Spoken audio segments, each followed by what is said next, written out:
A blizzard claimed everything that night: a police cruiser, a dying officer, and the last shred of safety in Milbrook, Colorado. But when war veteran Daniel Cross pulled Officer Emily Harper from that frozen wreckage, he didn't just save her life, he ignited a chain of events that would expose a deadly conspiracy and forge an unbreakable family from the ashes of betrayal.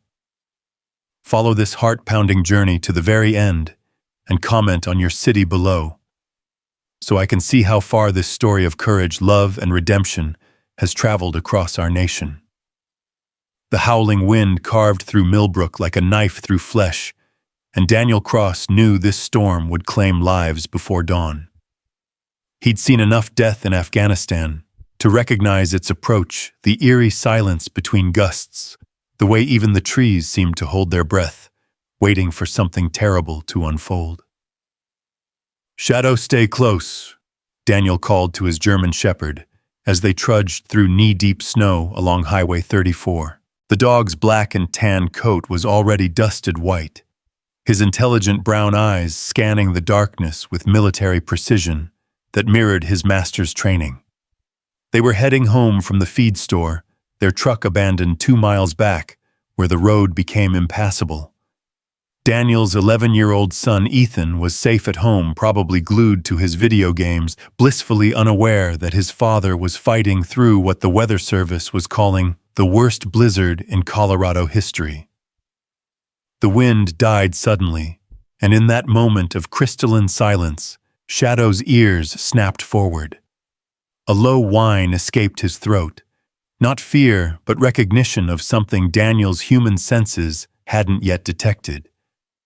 "What is it, boy?" Shadow bounded ahead, his paws barely making a sound in the powder. Daniel followed his breath, forming ice crystals in the -20 air. The familiar weight of his service pistol pressed against his hip beneath his winter coat. Old habits from a war that never really ended. Then he saw it. The police cruiser had caromed off the highway and slammed into a massive pine tree, its front end crumpled like an accordion. Steam rose from the engine block, but the vehicle's lights were dark, its radio silent. In this wilderness 20 miles from town, it might as well have crashed on the moon. "Jesus," Daniel whispered, breaking into a run. Shadow was already at the driver's side door, pawing at the window and whimpering. Through the spider-webbed glass, Daniel could make out a figure slumped over the steering wheel, dark hair, the distinctive silhouette of a police uniform. The door was jammed, warped from the impact. Daniel grabbed the handle and threw his full weight against it, muscles straining against twisted metal. On the third attempt, it shrieked open with a shower of safety glass. The officer was a woman, maybe 30, with olive skin and delicate features now pale as the snow outside. Blood trickled from a gash on her forehead, and her breathing was shallow, labored. The nameplate on her uniform read Harper. "Officer Harper, can you hear me?" No response. Daniel pressed 2 fingers to her neck, pulse weak but steady. Her left leg was pinned beneath the crumpled dashboard, and when he shined his phone's flashlight on it, he saw the unnatural angle of a compound fracture. Shadow whined again, more urgently this time, and Daniel realized why. The officer's radio was crackling with static and garbled voices, but no one was responding to the dozens of unanswered calls that had been flooding the airwaves. Either her radio was damaged or... Daniel's blood chilled. In his experience, when cops didn't answer their radios, it usually meant they couldn't. And out here, that meant death. "We're getting you out of here," he murmured to the unconscious woman, though he wasn't sure she could hear him. Working quickly, Daniel assessed the situation with the methodical precision the Army had drilled into him. The officer needed immediate medical attention, but the nearest hospital was 40 miles away through impassable roads. His house was only 2 miles if he could carry her that far. First, he had to free her leg. Daniel wedged himself into the passenger seat and braced his boots against the dashboard. The metal groaned in protest as he pushed with everything he had, his war-damaged shoulder screaming in agony. Shadow barked encouragement, his tail wagging despite the dire circumstances. "Come on, you piece of—" Daniel gritted his teeth and gave one final desperate shove. The dashboard shifted just enough. Officer Harper's leg came free with a sickening scrape of metal on bone. She moaned softly, the first sign of consciousness since he'd found her. "That's it, stay with me," Daniel said gently, lifting her from the driver's seat. She was smaller than she'd appeared in uniform, maybe 5'5" and 130 pounds, but unconscious weight was always heavier than it looked. As he cradled her against his chest, Daniel noticed something that made his stomach clench. The back window of the cruiser was blown out, not from the crash, but from the inside. And when he looked closer at the rear bumper, he could see where another vehicle had rammed it, the paint transfer still visible beneath a layer of fresh snow. This wasn't an accident. Someone had run Officer Harper off the road. Shadow growled low in his throat, his hackles rising as he stared into the darkness beyond the wreckage. In the distance, barely audible over the wind, came the sound Daniel had been dreading, another engine getting closer. "Time to go, boy." Daniel lifted Officer Harper and began the long trek home, each step a battle against the storm and the growing certainty that whoever had tried to kill this woman might still be out there hunting. The first mile was torture. Daniel's boots slipped constantly in the deep snow, and Officer Harper's dead weight threw off his balance with every step. His shoulder, damaged by shrapnel in Kandahar, felt like it was tearing apart, but he pushed through the pain. Shadow ranged ahead, and behind a furry sentinel watching for threats. Halfway home, Officer Harper stirred. "No," she whispered, her voice barely audible over the wind. Can't go back." "You're safe," Daniel said, adjusting his grip as he struggled through a particularly deep drift. "I'm taking you to my house. We'll get you patched up." Her eyes fluttered open, startling green even in the darkness. Who are you?" "Daniel Cross. I found you in the wreck. Your legs hurt pretty bad, but you're going to be okay." She tried to struggle, but her injuries made it impossible. "Put me down. I have to. They'll find me." "Lady, you're in the middle of a blizzard with a broken leg. The only place you're going is somewhere warm where I can stop that bleeding. You don't understand." Her voice carried a desperation that made Daniel's instincts flare. "They tried to kill me. If they find me with you, then we'll deal with that when it happens." Shadow barked twice, his warning signal. Daniel dropped to one knee behind a snow-covered boulder. Officer Harper still in his arms. In the distance, headlights swept across the highway, moving slowly, searching. "They're looking for me," she whispered. The lights lingered near the crash site for several long minutes before moving on. Daniel waited another 10 minutes before continuing, taking a route through the trees that would keep them hidden from the road. By the time they reached his house, Daniel was running on pure stubbornness. The small log cabin sat in a clearing surrounded by pines, smoke rising from the chimney like a beacon of warmth and safety. Golden light spilled from the windows, and Daniel had never been happier to see home. "Dad," Ethan's voice called from the porch as Daniel stumbled up the steps. His son appeared in the doorway, dark hair tousled, wearing his favorite Broncos pajamas. "Holy crap, what happened?" "Language," Daniel said automatically, though his heart wasn't in the correction. "Get the first aid kit from the bathroom cabinet. The big one." Ethan's eyes went wide as he took in the blood-covered police officer in his father's arms, but to his credit, he didn't panic. Living with a war veteran had taught him to handle emergencies with unusual composure for an 11-year-old. Daniel carried Officer Harper to the couch and laid her down gently.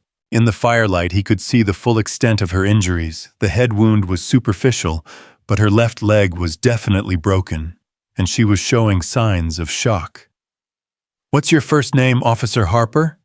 Daniel asked, as he began cutting away her pants leg with medical scissors. "Emily," she replied through gritted teeth. "Emily Harper." "Well, Emily, I'm going to set your leg and get you stabilized, but we need to get you to a hospital as soon as this storm passes." She shook her head weakly. "No hospitals. They'll be watching." Ethan returned with the first aid kit, his face pale but determined. "Dad, who's they?" "Good question." Daniel looked at Emily Harper, whose green eyes held secrets that went deeper than a car crash in a snowstorm. "You want to tell us what's really going on here?" Emily closed her eyes, and for a moment, Daniel thought she'd lost consciousness again. When she opened them, they were filled with a pain that had nothing to do with her injuries. "My husband was murdered 2 years ago," she said quietly. "He was a detective with the Denver PD. I've been working undercover to find out who killed him." Shadow, who had been lying quietly by the fire, suddenly lifted his head. He walked over to the couch and sniffed Emily's hand, his tail beginning a tentative wag. Emily's breath caught. "Trevor," the German shepherd whined and pressed his muzzle against her palm. "Shadow." Daniel frowned. "You know this dog?" Emily's eyes filled with tears. "He was my husband's K-9 partner, Trevor. Trevor was Detective Trevor Harper. Shadow was with him the night he died." The pieces began clicking into place in Daniel's mind. He'd gotten Shadow from a police auction 3 years ago, a retired K-9 who'd been through some kind of trauma. The dog had nightmares, refused to work with law enforcement, and had taken months to trust Daniel and Ethan. "The night Trevor died," Emily continued, her voice breaking, "Shadow was found 3 blocks away, covered in blood that wasn't his own. The official report said Trevor surprised some drug dealers, but I never believed it.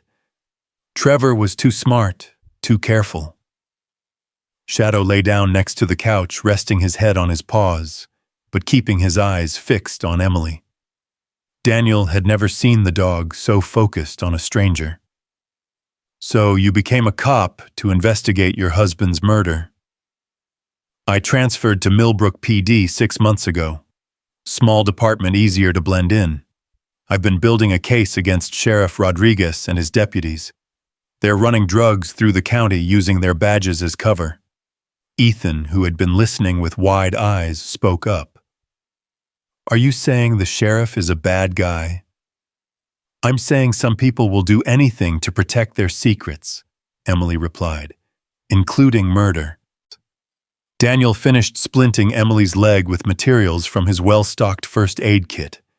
Military medic training never left you, and he'd seen enough field injuries to know how to stabilize a fracture. "There," he said, securing the last of the bandages. "That should hold until we can get you proper medical attention." "Thank you." Emily struggled to sit up. "But I need to contact the FBI.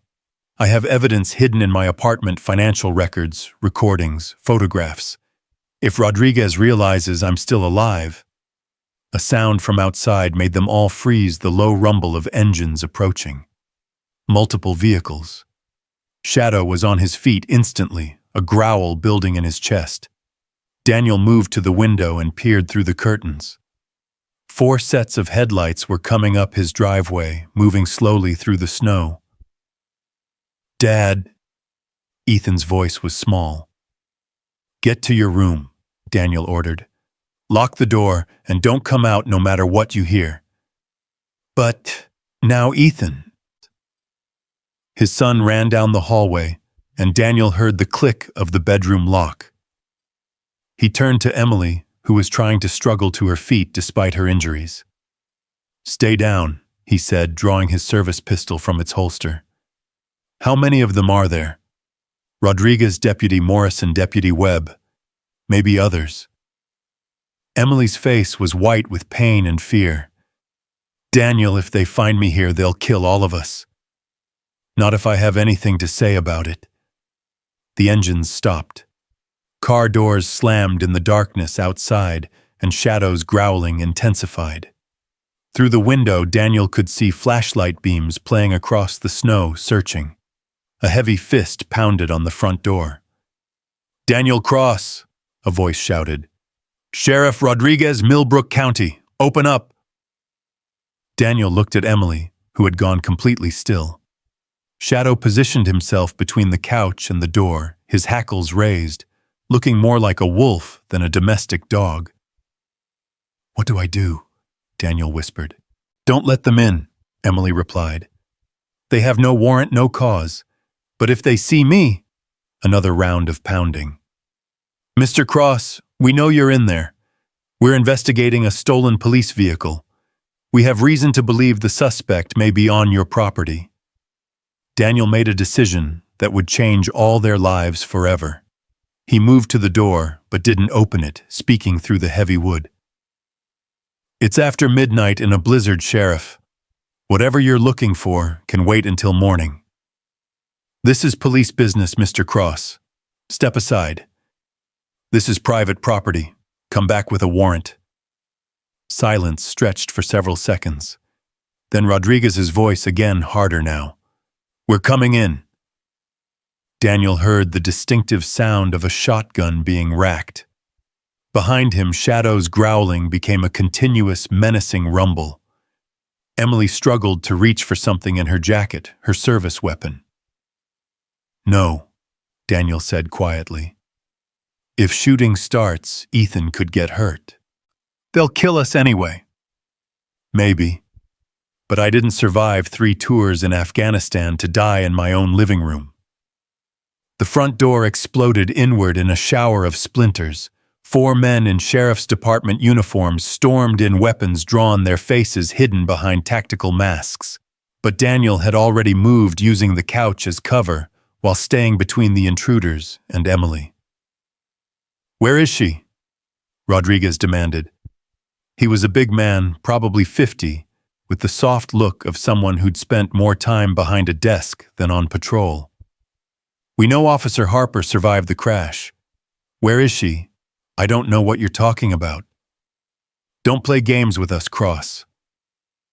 Deputy Morrison stepped forward, younger, leaner, with the twitchy energy of someone high on adrenaline or amphetamines. "We tracked blood in the snow right to your front door." Shadow chose that moment to make his presence known. The German Shepherd emerged from behind the couch with a snarl that raised the hair on the back of Daniel's neck. All 4 deputies swung their weapons toward the dog. "Call off your mutt," Rodriguez ordered. "He doesn't like uninvited guests." In the chaos of shouted orders and barking, Emily Harper made her move. Despite her broken leg, she rolled off the couch onto the floor, her service weapon in her hands. "Sheriff Marcus Rodriguez," she called out, her voice steady despite the pain. "You're under arrest for conspiracy, drug trafficking, and the murder of Detective Trevor Harper." The room went dead silent, except for the crackling of the fire and Shadow's continuous growling. Rodriguez laughed, but there was no humor in it. "Emily Harper, I should have made sure you were dead the first time. You made a mistake leaving me alive. A mistake I'm about to correct." Rodriguez raised his shotgun, but Daniel was already moving. Military training took over muscle memory from a dozen firefights in the mountains of Afghanistan. He tackled the corrupt sheriff from the side, sending them both crashing into the coffee table. All hell broke loose. Morrison swung his rifle toward Daniel, but Shadow launched himself through the air with 40 pounds of furious German shepherd muscle. The deputy went down screaming as Shadow's teeth found his gun arm. Emily, fighting through the agony of her broken leg, managed to get a clear shot at Deputy Webb. Her bullet caught him in the shoulder, spinning him around and sending his weapon flying. The 4th deputy, Daniel didn't catch his name, was raising his pistol when Ethan's bedroom door flew open. "Get away from my dad!" the 11-year-old screamed, and something small and hard flew through the air. The deputy ducked instinctively as Ethan's baseball, his prized possession signed by Trevor Story, smacked him in the face. It wasn't much, but it was enough to throw off his aim. Daniel drove his elbow into Rodriguez's throat and rolled away as the sheriff's shotgun discharged into the ceiling, raining plaster down on everyone. He came up with his pistol drawn, but Rodriguez was faster than his bulk suggested. They grappled for control of the weapon, crashing into the fireplace screen and sending sparks flying across the hardwood floor. Rodriguez was strong, but Daniel had 20 years of military conditioning and the desperate fury of a father protecting his child. Meanwhile, Shadow had Morrison pinned to the ground, his jaws locked around the deputy's wrist, while the man screamed for help that wasn't coming. Webb was trying to reach his dropped weapon with his good arm, blood streaming from his shoulder. Emily, propped against the couch, kept her pistol trained on the wounded deputies while fighting to stay conscious. The adrenaline was wearing off, and shock was setting in. "Ethan, get back in your room!" Daniel shouted as he and Rodriguez crashed into the wall, family photos exploding in showers of glass. But his son ignored the order, grabbing a poker from the fireplace and swinging it at Webb, just as the deputy's fingers closed around his weapon. The metal bar connected with Webb's skull with a sickening crack, and the man collapsed. Rodriguez broke free from Daniel's grip and lunged for his fallen shotgun. Daniel dove after him, but the sheriff was closer. Rodriguez's finger found the trigger just as Shadow released Morrison and launched himself at the bigger threat. The shotgun boomed. Shadow yelped and tumbled to the ground, dark blood matting his fur. "Shadow!" Ethan screamed. The sound of his son's anguish unlocked something primal in Daniel Cross. With a roar that had nothing human in it, he fell on Rodriguez like an avenging angel. His fists found the sheriff's face again and again, years of war-bred violence channeled into protecting the family he'd found after so much loss. When Emily Harper finally managed to haul herself upright and press her service weapon to Rodriguez's temple, Daniel's knuckles were split and bleeding, and the corrupt sheriff's face was barely recognizable. "That's enough," she said quietly. Daniel rolled away, breathing hard. Morrison was unconscious, Shadow's attack having severed an artery in his arm. Webb wasn't moving, blood pooling beneath his head. The fourth deputy, Daniel, still didn't know his name, had fled sometime during the fighting. Ethan was kneeling beside Shadow, tears streaming down his face as he pressed his hands against the dog's side. "Dad, he's hurt really bad." Daniel crawled over to his son and his dog, his heart breaking at the sight of Shadow's labored breathing. The German shepherd's eyes were open, but Daniel could see the light fading. "Hey, boy," Daniel whispered, stroking Shadow's head. "You did good. You protected us." Shadow's tail gave one weak wag, and then he was still. The silence that followed was broken only by the wind outside and Ethan's quiet sobbing. Emily Harper, leaning heavily against the couch, looked around at the destruction of Daniel's living room. Overturned furniture, bullet holes in the walls, blood on the hardwood floors. "I'm sorry," she said, her voice barely a whisper. "I'm so sorry I brought this into your home." Daniel looked up at her, this stranger who had crashed into their lives and changed everything. Shadow was dead. His son had witnessed violence no child should see. His home, their sanctuary, was a war zone. But they were alive. And sometimes that was the only victory you got. "We're not done yet," Daniel said gently, lifting Shadow's body and carrying him to the couch. "You said you had evidence. What kind of evidence?" Emily Harper smiled for the first time since he'd pulled her from that wrecked police cruiser. It was a hard smile filled with pain and determination, and the promise of justice for a dead husband and a murdered dog. "The kind that's going to bring down everyone who ever wore a badge in this county." Outside, the blizzard raged on, but inside the small cabin, 3 survivors began planning the end of Marcus Rodriguez's empire of corruption. And in the morning, when the storm finally passed, Milbrook County would never be the same. The war veteran, the wounded cop, and the brave boy who'd lost his dog had found each other in the darkness. Now they were going to light up the world. Daniel carried Shadow's body to the back porch, his hands shaking as he wrapped the German shepherd in an old army blanket. The dog had saved their lives, and now he lay still and cold while the blizzard continued to rage outside. Ethan followed silently, his face streaked with tears that had already begun to freeze in the bitter air. "We'll bury him proper when the ground thaws," Daniel said, his voice thick with emotion. "He was a good dog. A hero. The best," Ethan whispered, reaching out to touch Shadow's still form one last time. Inside, Emily Harper was struggling to stay conscious despite her injuries. The adrenaline from the firefight was wearing off, and the pain in her leg was becoming unbearable. Blood loss and shock were taking their toll, but she forced herself to focus. Rodriguez was unconscious, but breathing cable-tied with restraints Daniel had retrieved from his emergency supplies. Morrison had stopped bleeding but needed medical attention. Webb wasn't moving at all. "We need to secure this scene," Emily said as Daniel and Ethan returned to the destroyed living room. "And we need to move fast. That 4th deputy who ran, he'll be calling for backup." Daniel checked his watch. His Bahasson. 3:15 in the morning. The storm was supposed to last until dawn, but that only gave them a few hours before more corrupt cops arrived. "Tell me about this evidence," Daniel said, kneeling beside Emily. "Is it enough to take down their whole operation?" Emily nodded weakly. Financial records showing payments from known drug dealers.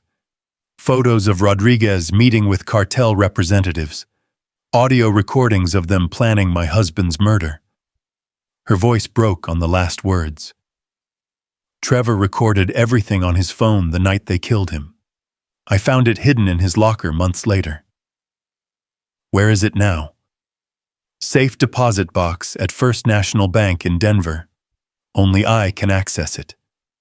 She tried to shift position and gasped as pain shot through her leg. "But there are copies hidden in my apartment. Insurance in case something happened to me." "Something did happen to you," Ethan pointed out with the brutal honesty only children possessed. Emily managed a weak smile. "Smart kid. Yeah, they tried to kill me tonight. Ran me off the road after I got too close to their distribution center." Daniel stood and began pacing his military mind, working through their options. "We can't call local law enforcement, they're all compromised. State police won't make it through this storm. FBI is hours away even in good weather." "There's someone," Emily said. "Agent Sarah Chen with the Denver FBI field office. She's been working the cartel angle from the federal side. If we can reach her." "How do we know she's not compromised, too?" "Because she was Trevor's contact when he first started investigating the corruption. She's the one who suggested I go undercover in Milbrook." Emily pulled a blood-stained phone from her jacket. "I have her direct number." Daniel looked at the device, its screen cracked but still functional. "Make the call." Emily dialed with trembling fingers while Daniel checked on their prisoners. Rodriguez was stirring blood crusted around his nose and mouth. Morrison was pale but stable. Webb still hadn't moved, and Daniel was beginning to think the deputy might not wake up at all. "Agent Chen." Emily's voice was barely above a whisper. "It's Emily Harper. No, I'm not safe. They tried to kill me tonight. Rodriguez, Morrison, at least 2 others. Yes, I have the evidence. No, listen to me, I'm trapped in a blizzard with a civilian family. The entire Milbrook Sheriff's Department is compromised." Daniel could hear the FBI agent's voice through the phone, urgent and professional. Emily gave their location and a brief summary of the night's events, her words becoming more slurred as exhaustion and blood loss took their toll. "She's sending a helicopter as soon as the weather breaks," Emily said, ending the call. "But that could be hours." "Then we wait," Daniel replied. "And we stay ready." Ethan had been quietly cleaning up the broken glass and overturned furniture, moving with the mechanical precision of someone trying to process trauma through action. Now he looked up at his father with eyes that seemed years older than they had been that morning. "Dad, are we going to be okay?" Daniel knelt beside his son, pulling him into a fierce hug. "We're alive and we're together. That's what matters." "But Shadow died protecting us. That's what good soldiers do. They sacrifice themselves for their unit. And we're his unit, Ethan. We always were." Rodriguez chose that moment to regain consciousness, groaning as he tried to sit up against his restraints. His eyes focused on Emily with pure hatred. "You stupid bitch," he slurred through swollen lips. "You have no idea what you've done." "I've exposed you for what you are," Emily replied, her voice stronger than Daniel had heard it all night. "A corrupt piece of garbage who murders cops and deals drugs." Rodriguez laughed, spitting blood onto Daniel's hardwood floor. "You think this is about drugs? This is about survival, little girl. The cartels don't give you choices. You work with them or you die. I kept this county safe by making a deal with devils." "You kept yourself rich," Emily shot back. "Trevor found the financial records. $2 million in offshore accounts, Rodriguez. That's not survival money, that's retirement money. Your husband was a self-righteous fool who would have gotten us all killed. The Valenzuela cartel doesn't negotiate. They don't compromise. They gave us a simple choice: take their money and look the other way, or watch our families die in their sleep." Daniel felt his anger rising again. "So you murdered a good cop to protect your arrangement?" "I protected my community," Rodriguez roared, straining against his bonds. "You have no idea what these people are capable of. They skinned a DEA agent alive in Juarez last month, left his head on his wife's doorstep, with a note saying her children were next. And now they know Emily's alive." Daniel said, the implications hitting him like a physical blow. "They know she has evidence that could expose their operation." Rodriguez's bloody smile was answer enough. Emily struggled to reach her phone again. "I need to call Agent Chen back. If the cartel knows." Before she could dial, the sound of approaching vehicles echoed through the storm. But these engines had a different note, higher pitched, moving faster despite the snow. "That's not Sheriff's Department," Daniel said, moving to the window. Through the blizzard, he could see multiple sets of headlights approaching from the main road. But these vehicles were black SUVs, not police cruisers. "Cartel," Emily whispered. "They must have been monitoring police frequencies." Daniel's blood turned to ice. He'd fought Taliban fighters and Al-Qaeda terrorists, but the cartels were different. They were businessmen who used violence as a tool, and they had no rules about civilians or children. "Ethan, get to the basement," Daniel ordered. "There's a hidden room behind the water heater. Remember when I showed you?" "Dad, I'm not leaving you." "This isn't a discussion, son. Go. Now." Ethan looked like he wanted to argue, but something in his father's voice stopped him. He ran toward the basement stairs, disappearing into the darkness below. Daniel turned to Emily. "Can you handle a weapon with that leg?" "Try me." He retrieved a hunting rifle from his gun safe and laid it across her lap, along with 2 boxes of ammunition. .30-06. Enough stopping power to punch through engine blocks. "What about you?" Daniel checked his service pistol and grabbed a tactical shotgun from the safe. "I'll take the front.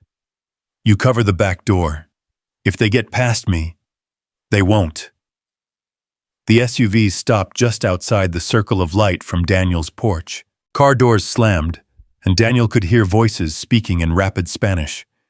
He counted at least 6 men, maybe more. Rodriguez was laughing again, the sound like broken glass in the silence. "You're all dead. Miguel Valenzuela doesn't leave witnesses." A voice called out from the darkness, heavily accented but clear. "Daniel Cross, we know you are inside. Send out the woman, and we will let you live." Daniel pressed himself against the wall beside the shattered front door. Counteroffer. "Get off my property before I start shooting." Laughter from multiple throats. "You are outnumbered, senor. We have no quarrel with you, but the woman has something that belongs to us. Evidence of your drug operation doesn't belong to you. Everything in this county belongs to us. The sheriff, the deputies, even the judges. Did you think this was some small-time corruption?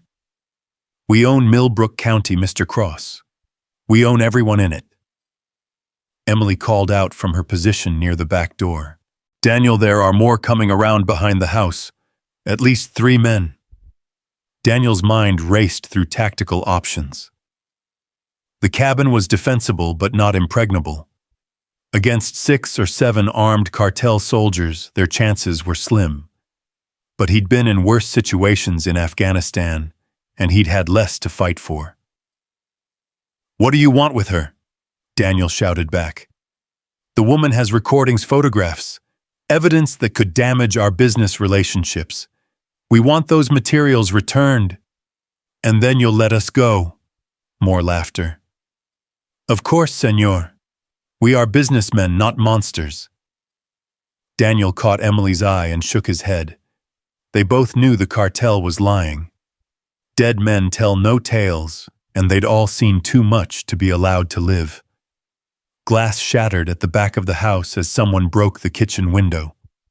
Emily swung her rifle toward the sound, bracing herself against the couch, despite the agony in her leg. "Contact rear," she called out. The rifle boomed and someone screamed in Spanish. Emily worked the bolt and fired again, the heavy bullets punching through the kitchen wall like it was made of paper. At the front of the house, Daniel heard the distinctive whistle of incoming fire and dove for cover as automatic weapons opened up. The picture window exploded in a shower of glass and wood splinters, and bullets chewed up the walls where he'd been standing moments before. He rolled behind the overturned coffee table and returned fire with the shotgun, the heavy loads designed for hunting elk, devastating at close range. One of the cartel soldiers who'd tried to rush the front door went down hard, his assault rifle spinning away into the snow. "How many rounds do you have?" Emily called out between shots. "Enough," Daniel replied, though he was already doing the math in his head. His ammunition wouldn't last forever, and the cartel soldiers seemed to have no shortage of firepower. A new sound cut through the gunfire, the distinctive whop, whop, whop of helicopter rotors fighting through the storm. Daniel risked a glance through the shattered window and saw searchlights cutting through the blizzard approaching fast. "FBI," a voice boomed through an external speaker. "This is Agent Chen with federal law enforcement. Cease fire immediately and throw down your weapons." The cartel soldiers responded with a withering barrage of automatic fire directed at the helicopter. Daniel heard the aircraft pulling back its searchlights, sweeping across the battle zone, but unable to get close enough to intervene. Rodriguez was screaming something in Spanish, probably orders to his cartel contacts. Emily swung her rifle toward him. "Shut up, or I'll shut you up permanently." The corrupt sheriff's response was cut short by the sound of boots on the front porch. Daniel waited until he saw movement in the doorway before triggering both barrels of the shotgun. The blast sent 2 cartel soldiers tumbling back into the snow, but more were coming. From the kitchen, Emily's rifle cracked repeatedly as she held off the attack from the rear. But Daniel could hear the stress in her voice, the pain and exhaustion taking their toll. "I'm running low back here." Daniel threw her another box of ammunition, the cardboard sliding across the blood-slicked floor. Make every shot count. A voice from outside, different from before, older and more authoritative. Enough, we take them alive. The gunfire stopped abruptly, leaving only the wind and the distant sound of the FBI helicopter circling, waiting for an opening. "Mr. Cross," the voice called out. "My name is Miguel Valenzuela. Perhaps you have heard of me."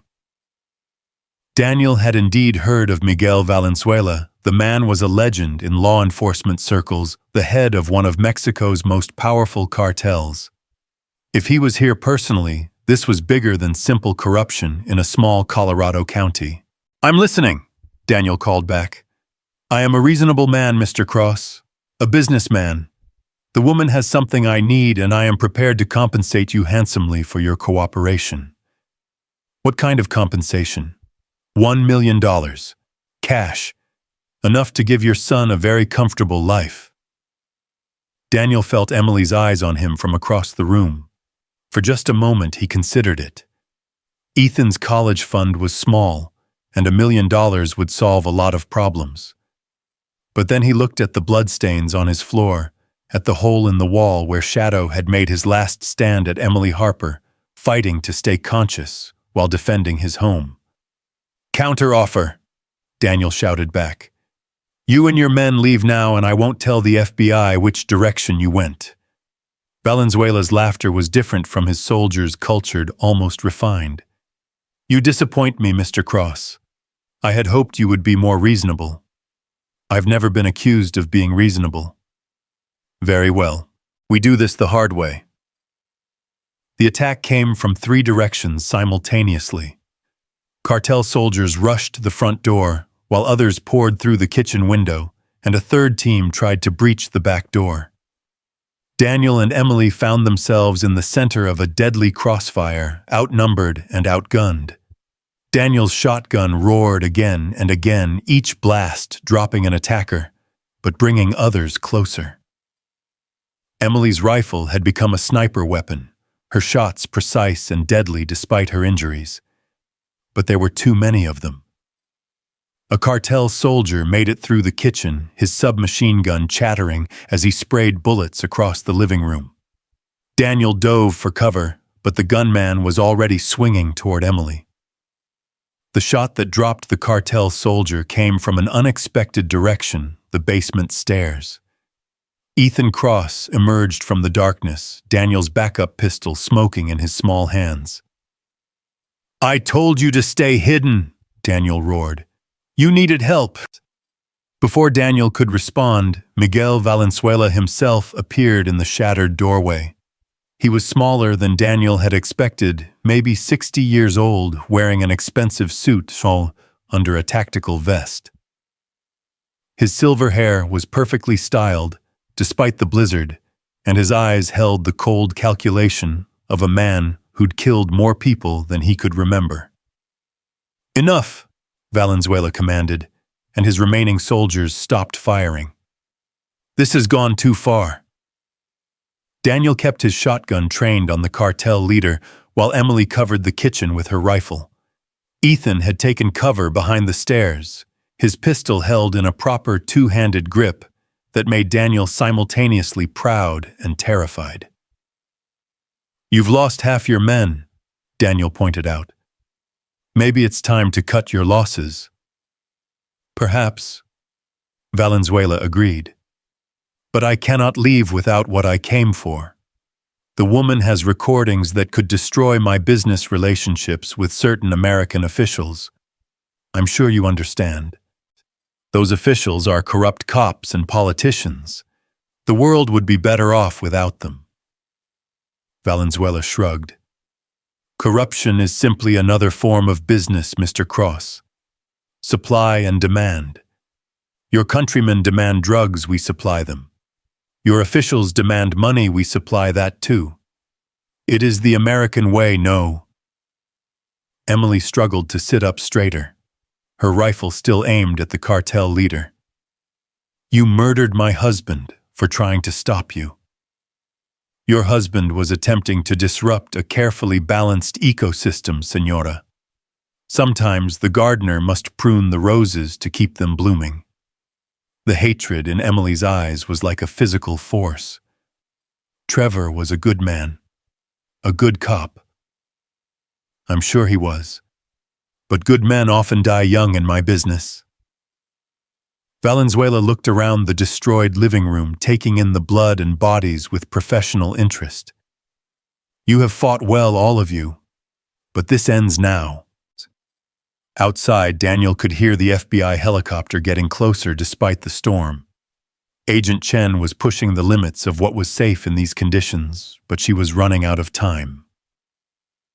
The FBI is here, Daniel said. Even if you kill us, you won't escape. Valenzuela smiled, and it was the most terrifying expression Daniel had ever seen. The FBI cannot prove I was ever here, Mr. Cross. My men and I will disappear into the storm, and by morning this will simply be another tragedy. A police officer killed in the line of duty, a war veteran, and his son caught in the crossfire.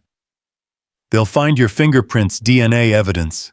Will they? Yet I have friends in very high places, Mr. Cross.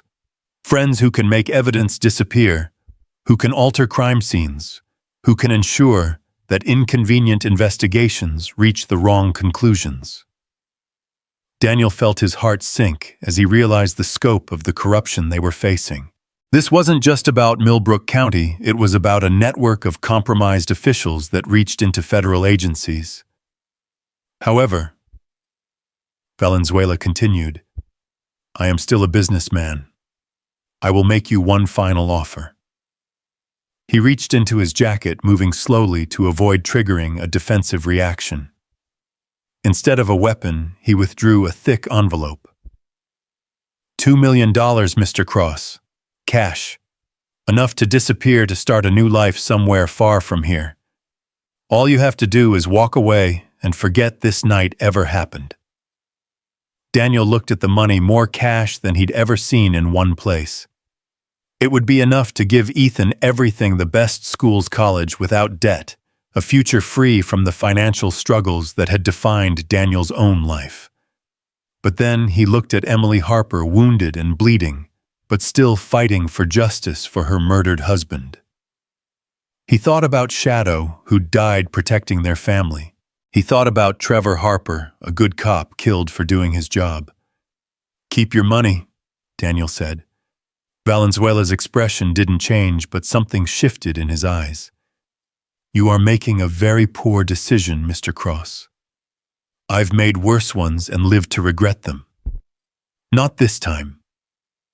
The cartel leader raised his hand, and his remaining soldiers tensed. But before anyone could move, the night exploded with new gunfire from outside. Federal agents were rappelling from the FBI helicopter, their tactical lights cutting through the darkness as they engaged Valenzuela's perimeter guards. FBI federal agents! The shouts came from multiple directions as Agent Chen's team moved to surround the cabin. Valenzuela cursed in Spanish and pulled a pistol from his jacket. If I cannot have the evidence, then no one can. He swung the weapon toward Emily, but Daniel was already moving. The shotgun blast caught the cartel leader's center mass, hurling him backward through the shattered doorway. Miguel Valenzuela, the most powerful drug lord in Mexico, died in a puddle of melting snow on a war veteran's front porch. The remaining cartel soldiers tried to fight their way out, but they were caught between Daniel's defensive position and the advancing FBI agents. The gunfight was brief and decisive. When the silence finally fell, Daniel found himself sitting on his destroyed couch holding Ethan, while Emily Harper leaned against his shoulder. All three of them were covered in blood, some their own, some belonging to their enemies. Agent Sarah Chen burst through the front door, her tactical gear making her look like something from a video game. She was Asian American, maybe 40, with the lean build of someone who spent more time in the field than behind a desk. Jesus Christ, she breathed, taking in the carnage. Emily. Emily, are you all right? Been better, Emily replied weakly. But I'm alive. We all are. Chen knelt beside them, her medic training taking over as she assessed Emily's injuries. "We need to get you to a hospital. All of you." "The evidence," Emily said, gripping Chen's arm. "It's all there. Financial records, recordings, photographs. Everything you need to clean out the corruption in this county." "We'll get it," Chen assured her. "But first, let's get you medical attention." As FBI medics worked to stabilize Emily and check Daniel and Ethan for injuries, Chen pulled Daniel aside. "You saved her life," the agent said. "Emily's been working this case for 2 years, risking everything to get justice for her husband. If you hadn't found her, she saved ours too," Daniel replied, looking down at Rodriguez's unconscious form. "This whole county was rotten from the top down. We've suspected for months, but we needed someone on the inside. Emily volunteered even though she knew how dangerous it would be." Daniel watched as the medics loaded Emily onto a stretcher, her green eyes fighting to stay open, despite the pain medication they'd given her. She caught his gaze and mouthed, "Thank you," before the medics carried her outside to the waiting medical helicopter. "What happens now?" Ethan asked, his voice small and tired. Agent Chen knelt down to his level. "Now we clean house, kiddo. Your dad and Emily gave us everything we need to arrest every corrupt official in the county. It's going to be a long process, but justice will be served." "What about the people who killed Shadow?" Chen looked confused until Daniel explained about the German Shepherd's sacrifice. Her expression softened with understanding. "Shadow was a police dog, wasn't he, Detective Harper's partner?" "Trevor Harper was Emily's husband," Daniel confirmed. "Then Shadow died in the line of duty just like his partner. There are honors for that ceremonies. Would you like us to arrange something?" Ethan nodded solemnly. "He was a good dog. He saved us." As dawn broke over Milbrook County, the storm finally began to clear. Federal agents were securing the scene, documenting evidence, and beginning the massive investigation that would eventually bring down the entire corruption network. Rodriguez and Morrison were taken into custody, though Morrison might not survive his injuries. Webb was pronounced dead at the scene. Daniel stood on his front porch, looking out at the brightening sky. His home was destroyed, his dog was dead, and his son had been forced to kill a man to protect their family. But they were alive, and sometimes that was the only victory that mattered. Agent Chen joined him on the porch, steam rising from the coffee cup in her hands. "Emily's going to recover," she said. "Clean break in her leg, some blood loss, but she's tough. Will she be okay? I mean, after everything that's happened? She's got the closure she's been looking for. Trevor's killers are dead or in custody, and the evidence she gathered will put away dozens of corrupt officials.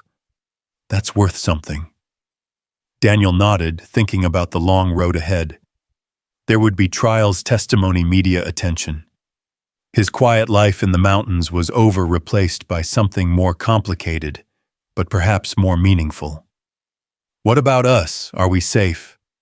"The Valenzuela cartel is finished," Chen assured him. "Miguel was their leader, and with him dead and their American contacts exposed, they won't be able to operate in this region anymore." "And Emily? She's been offered a position with the Bureau. I think she'll take it after she recovers." As if summoned by their conversation, Emily Harper appeared in the doorway, leaning heavily on crutches, but insisting on walking under her own power. The medics had cleaned and bandaged her head wound, and her broken leg was properly splinted, but her green eyes were clear and determined. "Couldn't sleep," she said by way of explanation. "Too much caffeine in that IV."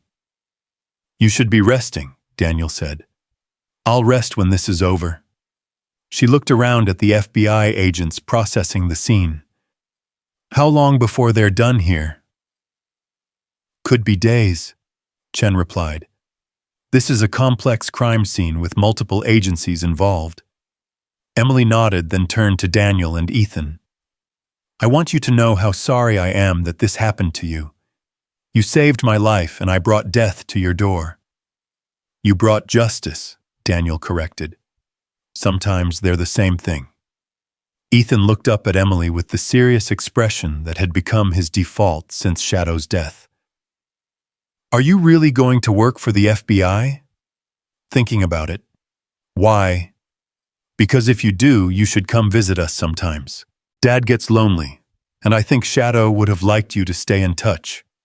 Emily smiled for the first time since Daniel had pulled her from that wrecked police cruiser. It transformed her face, making her look younger and more hopeful than she had any right to after everything she'd been through. "I'd like that very much, Ethan." As the sun climbed higher, burning away the last of the storm clouds, Daniel Cross realized that some endings were really beginnings in disguise. His quiet life was over, but something new was starting, something that might be worth the price they'd all paid to reach it.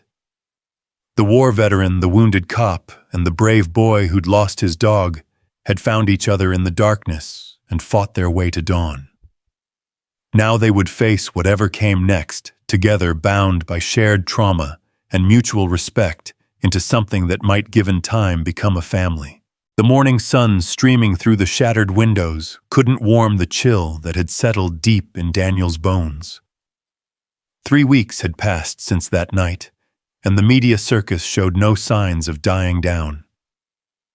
News vans lined his driveway like mechanical vultures, their satellite dishes reaching toward the sky, as reporters clamored for exclusive interviews with the hero of Milbrook County.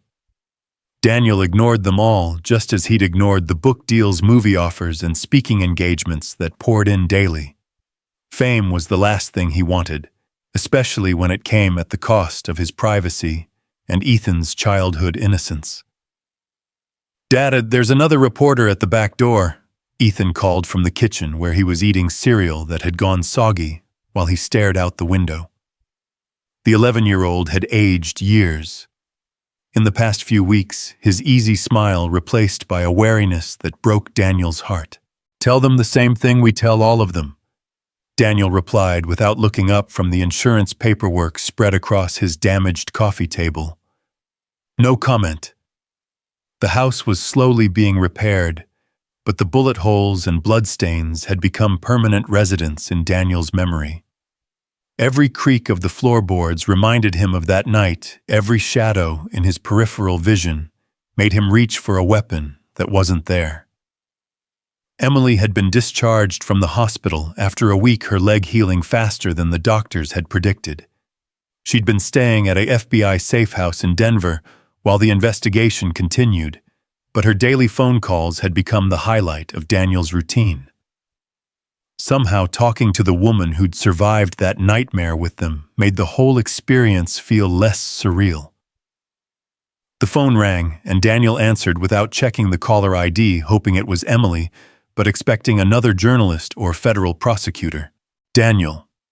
Emily's voice carried a tension he hadn't heard since that night. "We need to talk. Are you somewhere secure?" Daniel glanced around his living room where FBI technicians had installed a sophisticated security system that would make Fort Knox jealous. "As secure as it gets. What's wrong?" "Agent Chen just briefed me on something that changes everything. The investigation into the corruption network has revealed connections we never suspected. This thing goes deeper than Milbrook County, deeper than Colorado." "How deep?" "Federal judges, DEA administrators, even someone in the Justice Department. The Valenzuela cartel had contacts all the way up the chain, Daniel. And now that Miguel is dead and Rodriguez is talking..." Daniel felt his blood chill. "They're coming after us again. Not the cartel. They're finished. But the American officials who were taking their money, they have everything to lose if this goes to trial. And there are 3 witnesses who can tie them directly to the conspiracy. Us. Rodriguez finally broke yesterday. Started naming names in exchange for a plea deal. Turns out Sheriff Marcus Rodriguez was small potatoes compared to some of the people on his payroll. Daniel looked at Ethan, who was pretending to read a comic book while obviously listening to every word. His son had already lost too much innocence.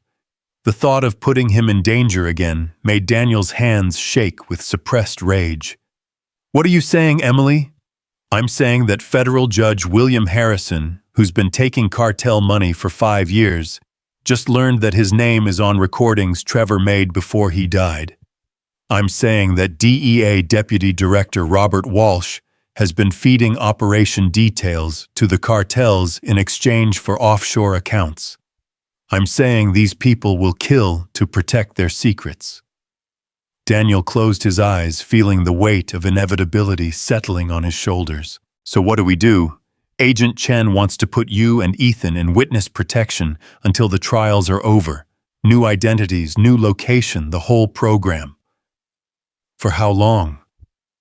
Emily's silence was answer enough. When corruption reached the highest levels of law enforcement, trials could take years. Appeals could take longer. And even after convictions, there would always be someone looking for revenge.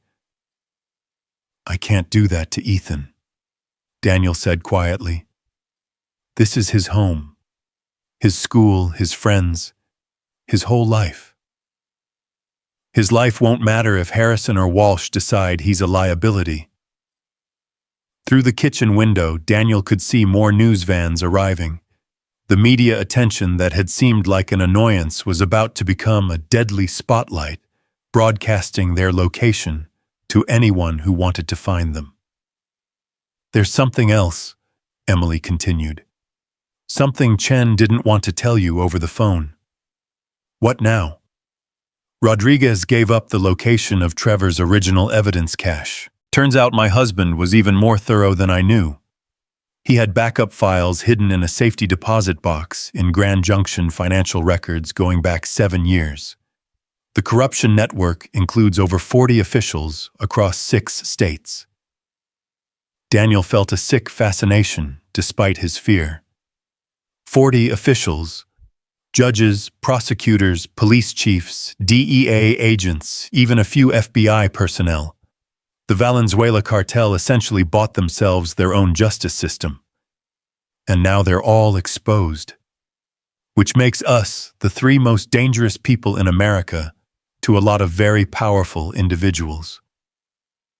Ethan had given up pretending to read and was now openly staring at his father, his young face pale with understanding. The boy was smart enough to realize that their nightmare was far from over. "Dad," Ethan's voice was small, "are we going to have to run away?" Daniel looked at his son, this brave kid who'd killed a man to protect their family, who'd watched his dog die, defending strangers, who'd had his childhood shattered by adult corruption and violence. The thought of uprooting him again, of forcing him to abandon everything familiar, felt like another form of child abuse. "We'll figure it out, buddy." But even as Daniel said the words, he knew their options were limited. Stay and risk assassination by corrupt federal officials, or disappear into witness protection and lose everything that made life worth living. "I'm coming up there," Emily said suddenly. Agent Chen cleared it. "We need to discuss this in person." "Is that safe?" "Nowhere is safe anymore, Daniel. But together we at least have a chance." 2 hours later, Emily Harper climbed out of an unmarked FBI vehicle, her movements still careful due to her healing leg, but her eyes sharp and alert. She was accompanied by Agent Chen and 2 other federal agents. Daniel didn't recognize their presence, a reminder that the investigation had grown far beyond Milbrook County. The media feeding frenzy intensified as reporters recognized Emily from the dozens of news stories about the corruption conspiracy. Cameras flashed and questions were shouted as the FBI agents formed a protective corridor to escort her into the house. "Emily," a reporter called out, "is it true that Judge Harrison offered you money to change your testimony?" "Officer Harper, can you confirm reports that the Justice Department is covering up federal involvement in the cartel conspiracy?" Emily kept her head down and her mouth shut until she was safely inside Daniel's war-torn living room. Only then did she allow herself to relax, accepting the cup of coffee Ethan offered with a grateful smile. "You've grown," she told the boy. "Taller. 3/4 of an inch since you left," Ethan replied with the first real smile Daniel had seen from him in weeks. "Dad measured me yesterday." Agent Chen was all business, spreading files across Daniel's repaired coffee table like a battlefield commander planning an assault. "We've identified 17 separate threats against the three of you in the past week alone. Phone calls, emails, letters.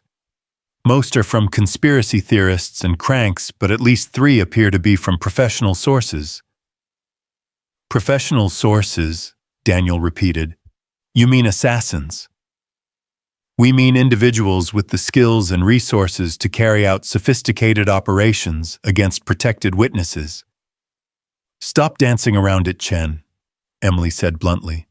"Someone put a price on our heads." The FBI agent nodded reluctantly. "Multiple someones, actually. We've intercepted communications suggesting that several of the exposed officials have pooled resources to eliminate the primary witnesses." "How much?" Ethan asked with the morbid curiosity of an 11-year-old. "Ethan," Daniel warned. "It's okay," Chen said. "He deserves to know what he's facing. $5 million for all 3 of you. $10 million if they can recover and destroy Trevor Harper's evidence files." The number hung in the air like a death sentence. Daniel had seen what professional killers could do for a fraction of that amount during his tours overseas. With $15 million at stake, they'd be facing the best assassins money could buy. "So witness protection," Daniel said. It wasn't a question. "It's the only way to guarantee your safety," Chen replied. "New identities, complete relocation, federal protection, until the trials are concluded." "And after the trials?" Chen's hesitation was telling. "That depends on the outcomes. If we secure convictions, they'll appeal," Emily interrupted. "Corrupt federal judges don't go quietly into prison. This could drag on for decades, which is why the Marshal Service recommends permanent relocation with new identities." Daniel looked around his living room, taking in the family photos that had survived the gunfight, the handmade furniture he'd built during his recovery from war wounds, the small details that made this house a home. The thought of walking away from it all, of forcing Ethan to abandon his entire life, felt like surrender. "There has to be another option." "There is," Emily said quietly. "We could go public. Full media exposure, tell our story to every news outlet in the country. Make ourselves too visible to kill quietly." Chen shook her head. "That's essentially painting targets on your backs. The kind of people we're dealing with don't care about public attention. They'll kill you and frame it as cartel retaliation or domestic terrorism." "What about protective custody?" Daniel asked. "Keep us safe until the trials, then let us go back to our lives." "Protective custody for potentially years with a child." Chen looked at Ethan with obvious sympathy. "That's not much different from prison, just with better guards." The conversation was interrupted by a commotion outside. Through the repaired windows, Daniel could see the media crowd parting as a black sedan pulled up to the house. 2 men in expensive suits climbed out their movements, carrying the confidence of people accustomed to getting their way. "FBI?" Daniel asked. Chen was already moving toward the window, her hand moving instinctively toward her weapon. "No, I don't recognize them." The lead man was tall and silver-haired, maybe 60, with the kind of bearing that suggested military background or high-level government service. His companion was younger, darker, with the lean build of someone who stayed in fighting shape long after leaving the service. They walked through the media crowd like it didn't exist, ignoring questions and cameras with the practice of people accustomed to operating in shadows. When they reached Daniel's front door, the older man knocked with the measured rhythm of someone making an official call. "Mr. Cross, my name is Director James Morrison, Department of Justice. I'd like a word with you and Officer Harper." Chen's expression went cold. Morrison isn't on the case list. He shouldn't even know this location.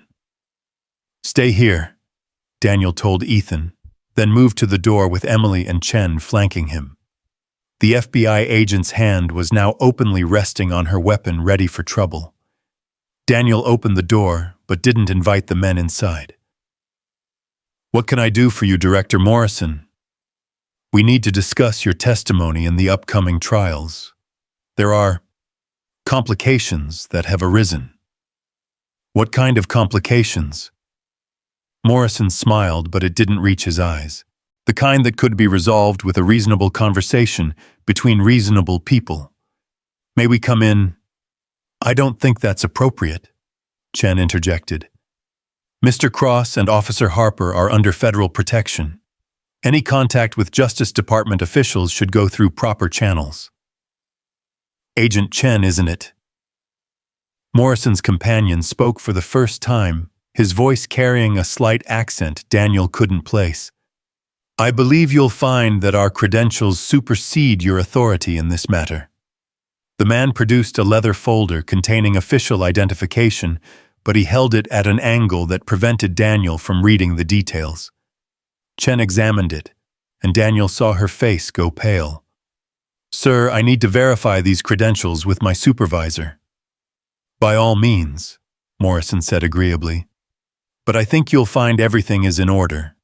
We're here to offer Mr. Cross and Officer Harper an alternative to witness protection." "What kind of alternative?" Emily asked, her voice tight with suspicion. "A private arrangement that would ensure your safety while allowing you to maintain your current lives. No relocation, no new identities, no years in hiding." "In exchange for what?" Daniel's military instincts were screaming warnings. Offers that sounded too good to be true usually were. Modified testimony, certain details that might implicate, shall we say, overzealous federal agents who were conducting unauthorized operations. "You want us to lie," Emily said flatly. "I want you to be very careful about distinguishing between facts and assumptions," Morrison replied smoothly. "There's a difference between what you know and what you think you know." Chen had finished her phone call and returned looking shaken. "Sir, my supervisor confirms your credentials, but he also says this meeting is highly irregular." "Irregular times call for irregular measures, Agent Chen. The conspiracy you've uncovered has tentacles reaching into the highest levels of government.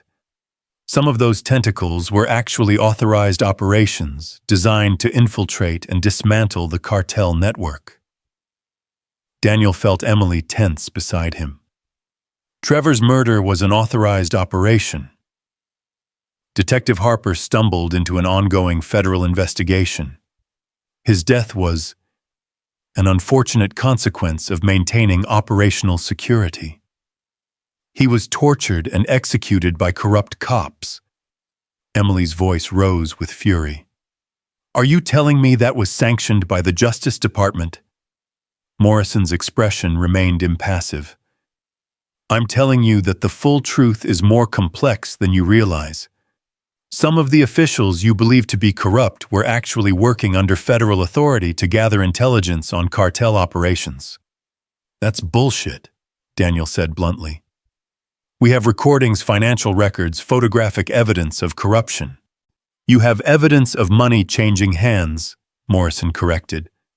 "What you don't have is context.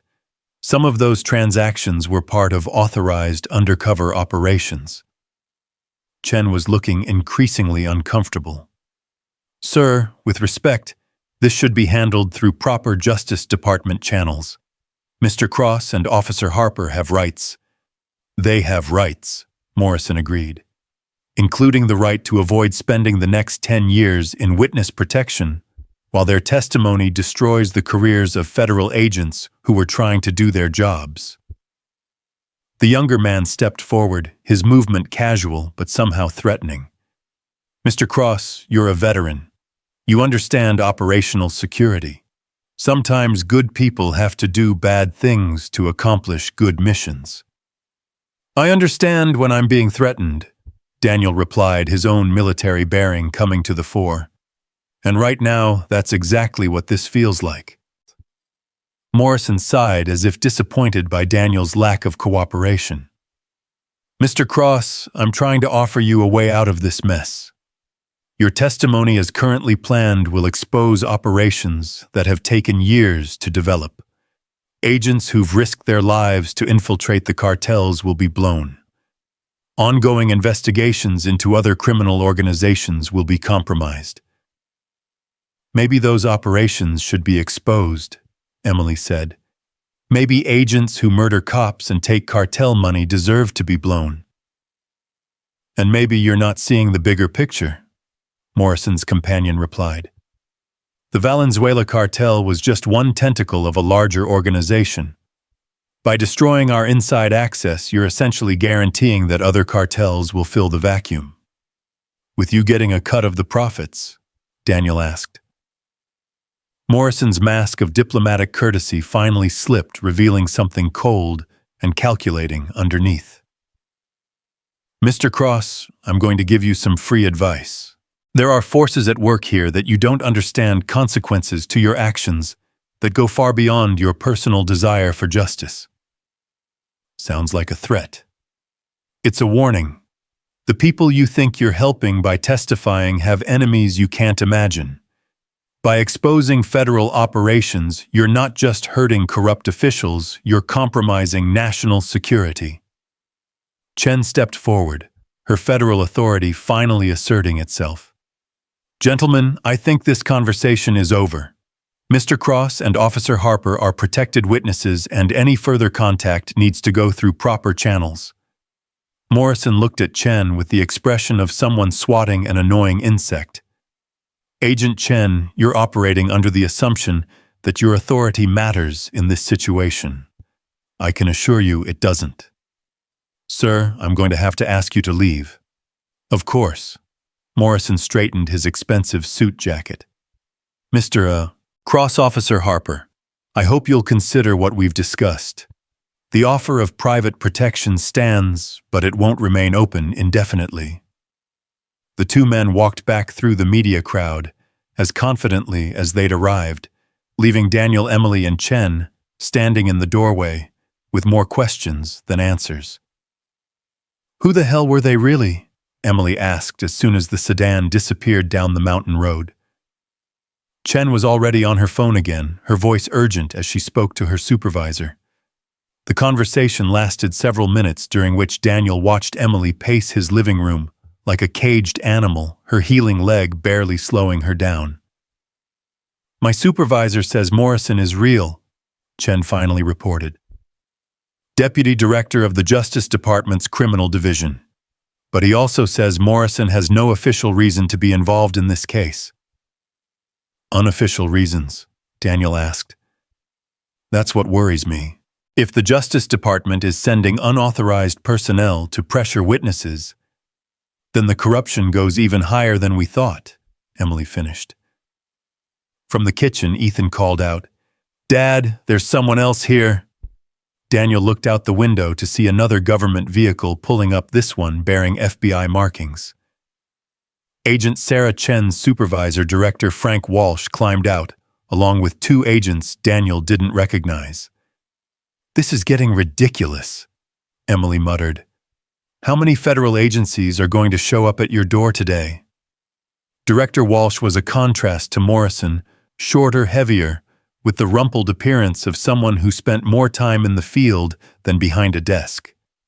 His handshake was firm, his eyes direct, and Daniel found himself trusting the man, despite his wariness of federal officials. "Mr. Cross Officer Harper, Agent Chen, we need to talk about what just happened here."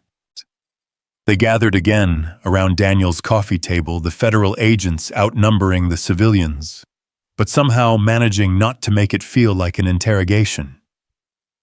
"Morrison isn't authorized to be here," Walsh began without preamble. His presence suggests that someone in justice is very nervous about your testimony. He tried to convince us that some of the corruption was actually authorized federal operations, Emily said. Walsh grimaced. There's a grain of truth to that which makes it more dangerous. Yes, we've had agents working undercover to infiltrate cartel operations, but the corruption you've uncovered goes far beyond any authorized activity. How can you be sure? Daniel asked. Because I've been running the authorized operations, and none of them involved Sheriff Rodriguez or the officials you've identified.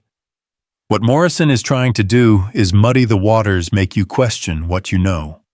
Why?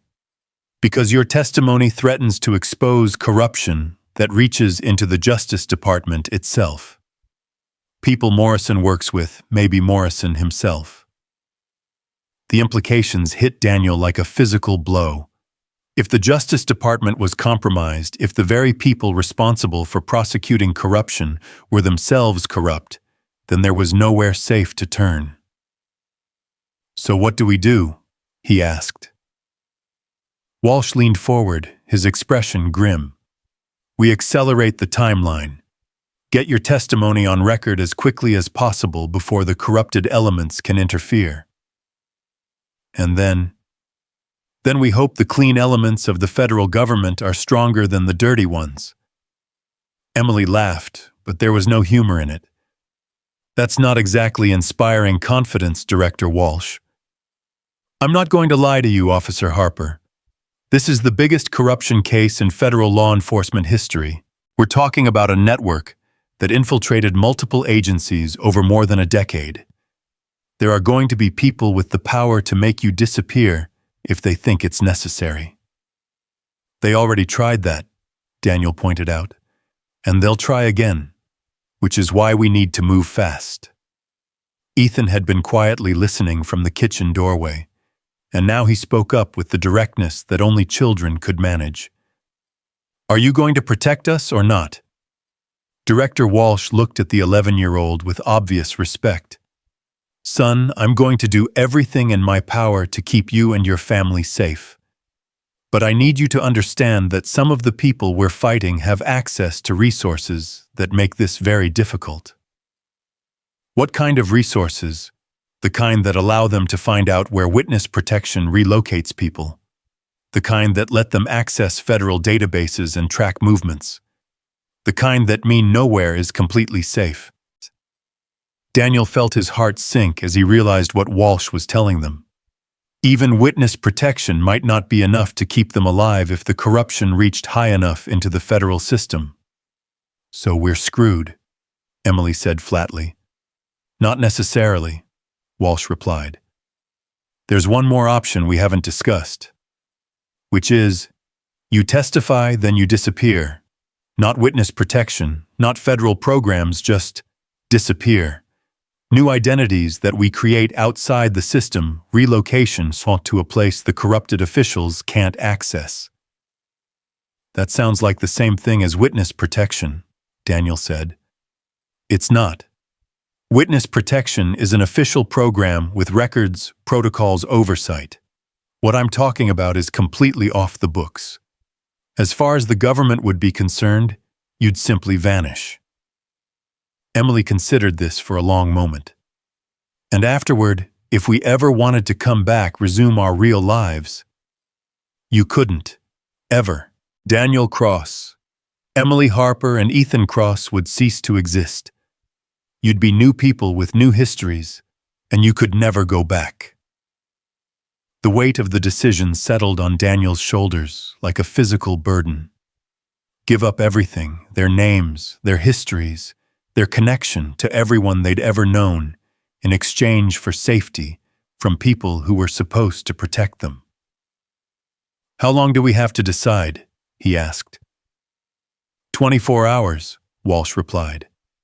After that, I can't guarantee I'll be able to offer this option. The corrupted elements are moving to shut down our operation. As the federal agents prepared to leave, Emily pulled Daniel aside for a private conversation. I know what you're thinking, she said quietly. You're thinking about Ethan, about what this would mean for his future. Wouldn't you? Of course. But I'm also thinking about all the other kids who might die if we don't stop these people. The corruption network has been responsible for thousands of deaths, Daniel. Drug dealers who thought they had official protection, cops who got too close to the truth, innocent civilians caught in the crossfire. I know, but Ethan is my son, my responsibility. And he's going to grow up in a world shaped by whether we're brave enough to do the right thing here. Daniel looked at his son, who was helping Agent Chen pack up the files on the coffee table. Ethan was trying to be helpful, trying to be brave, but Daniel could see the fear and uncertainty in the boy's eyes. "What do you think Trevor would want you to do?" Daniel asked. Emily's eyes filled with tears she'd been holding back for weeks. He'd want justice. He'd want the people who killed him to pay, and he'd want to make sure no other cops died the way he did. Even if it meant sacrificing our safety, especially then. Trevor believed that some things were worth dying for: truth, justice, the idea that good people could make a difference. Daniel nodded, understanding, but not yet ready to make the decision that would determine the rest of their lives. That night, after the federal agents had left and the media circus had temporarily dispersed, Daniel sat on his back porch with a cup of coffee and tried to process everything that had happened. The mountains around his home were peaceful in the moonlight, unchanged by the human drama that had played out in their shadow. Ethan joined him, carrying his own mug of hot chocolate and wearing the serious expression that had become his default since that terrible night. "Dad, are we going to have to become different people?" "Maybe, buddy. How would you feel about that?" Ethan considered the question with the gravity of someone much older. "Would I still be your son? Always. No matter what names we have or where we live, you'll always be my son." "Then I guess the rest doesn't matter so much." Daniel pulled his son close, marveling at the resilience and wisdom the boy had developed through trauma that would have broken many adults. "What about Emily?" Ethan asked. "Would she come with us?" "I don't know. That would be her choice. I think she should. She's part of our family now, even if we're not related by blood." Daniel realized his son was right. Somewhere between pulling Emily from that wrecked police cruiser and fighting for their lives against cartel assassins, she'd become more than just a witness they were protecting. She'd become part of their unit, part of their family. "Yeah," he said quietly. "I think she is." The decision, when it came, felt inevitable. The next morning, as Director Walsh waited for their answer, Daniel looked at Emily and Ethan and saw the same determination in their eyes that he felt in his own heart. "We'll testify," he told the FBI director, "and then we'll disappear, all three of us." Emily's hand found his, her fingers intertwining with his own. "Together." "Together," Daniel agreed. Walsh nodded with obvious relief. "The testimony is scheduled for tomorrow morning. Closed session, maximum security. After that, Daniel Cross, Emily Harper, and Ethan Cross cease to exist," Emily finished. "And 3 new people begin their lives somewhere far away from all this," Daniel added. As they began planning for their final day as themselves, Daniel realized that sometimes the greatest victory was simply surviving to fight another day. They'd lost everything, their home, their identities, their connection to the past, but they'd gained something too. They'd found each other, and they'd found the courage to stand up for what was right, no matter the cost. In a world full of corruption and compromise that was worth more than any amount of safety or comfort, the war veteran, the wounded cop, and the brave boy were about to disappear forever. But their legacy would live on in the justice they'd helped bring to those who thought themselves untouchable. Tomorrow would bring the end of everything they'd known, but it would also bring the beginning of something new. A family forged in fire and blood, bound together by truth and tested by adversity. They were ready for whatever came next. The federal courthouse in Denver looked like a fortress in the pre-dawn darkness, its granite walls and barred windows designed to keep the world's worst criminals inside and their vengeful associates outside. Daniel had seen similar buildings in Afghanistan, structures built to withstand sieges, places where justice was dispensed, behind walls thick enough to stop bullets and bombs. Today, those walls would protect them, while they testified against some of the most powerful people in America. "Nervous?" Emily asked, as their armored FBI transport wound through the security checkpoints surrounding the courthouse. She was wearing a conservative blue suit that made her look more like a federal prosecutor than a small-town police officer. But Daniel could see the tension in her shoulders, the way her fingers drummed against her purse. "Terrified," Daniel admitted. He'd faced Taliban fighters and cartel assassins, but somehow the prospect of sitting in front of federal judges and lawyers felt more intimidating than armed combat.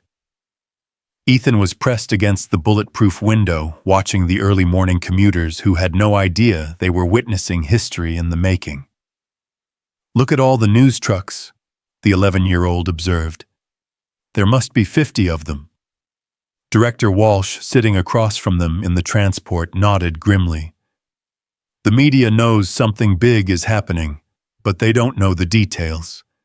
We've managed to keep the witness list sealed, but that won't last much longer." "How many people are we testifying against?" Emily asked. 47 defendants across 6 states, Walsh replied, consulting a thick file. "Federal judges, prosecutors, DEA agents, local law enforcement officials, even a few politicians. The biggest corruption case in American history." Daniel felt the weight of responsibility settling on his shoulders. 47 lives would be destroyed by their testimony, 47 families torn apart. But then he thought about Trevor Harper, murdered for trying to do his job, and Shadow, who died protecting strangers from corrupt cops and cartel killers. "They made their choices," he said quietly. The courthouse's underground garage was a maze of concrete and steel, designed to move high-value prisoners and witnesses without exposing them to public view. Federal marshals in full tactical gear escorted them through multiple security checkpoints, each one more elaborate than the last. "This is insane," Ethan whispered, as they passed through metal detectors, bomb scanners, and what looked like military-grade screening equipment. "This is necessary," Walsh corrected. "We've intercepted 3 separate assassination plots in the past 24 hours. The people you're testifying against have friends with very long reach." The witness room was sterile and windowless, furnished with government-issued chairs and a table that looked like it had been stolen from a high school cafeteria. But it was secure, and right now security mattered more than comfort. "The grand jury session begins in 1 hour. Walsh explained, spreading documents across the table. "You'll testify separately, Daniel first, then Emily, then we'll bring Ethan in for a brief session about what he witnessed." "How long will this take?" Daniel asked. "Could be all day. The prosecutors want to be thorough, and the defense attorneys will try to poke holes in your testimony." Emily was reviewing her notes, the same evidence files she'd been studying for months. "What about Morrison and his friend? Are they going to try to interfere?" Walsh's expression darkened. "Morrison has been placed on administrative leave pending an internal investigation. His credentials were legitimate, but his presence at your home was completely unauthorized. So he was acting on his own, or on behalf of people who can't afford to have their names attached to official visits. Either way, he won't be a problem today." The first sign of trouble came 20 minutes before Daniel was scheduled to testify. Agent Chen burst into the witness room, her face pale with urgency. "We have a problem," she announced. "Someone leaked the witness list to the media." Through the courthouse's reinforced windows, Daniel could see the media circus exploding into chaos. News helicopters circled overhead while reporters pressed against the security barriers, shouting questions and demands for comment. "How bad is it?" Walsh asked. "Every major network is running breaking news alerts. CNN has your photos on screen right now, identifying you as the key witnesses in the federal corruption case." Daniel felt his blood turn to ice. Their faces were now known to millions of people, including anyone who might want them dead. "Can we postpone?" Emily asked. "Postponing would be even more dangerous," Walsh replied. "Every hour we delay gives the defendants more time to plan countermeasures. We proceed as scheduled." The walk to the grand jury room felt like a death march through a maze of armed federal marshals and metal detectors. Daniel had testified in military tribunals before, but this was different. This was civilian justice with all its procedures and protections, but also with all its vulnerabilities. The grand jury room was smaller than Daniel had expected, filled with 23 ordinary citizens who would decide whether the evidence warranted criminal charges. They looked like people you'd meet at a grocery store or PTA meeting, but their decision would determine the fate of one of the largest corruption networks in American history. "Please state your name for the record," the federal prosecutor began. "Daniel William Cross." Daniel replied, his voice steadier than he felt. For the next 3 hours, Daniel recounted the events of that snowy night in excruciating detail. The prosecutor, a sharp-eyed woman named Assistant U.S. Attorney Rebecca Martinez, guided him through the timeline with surgical precision.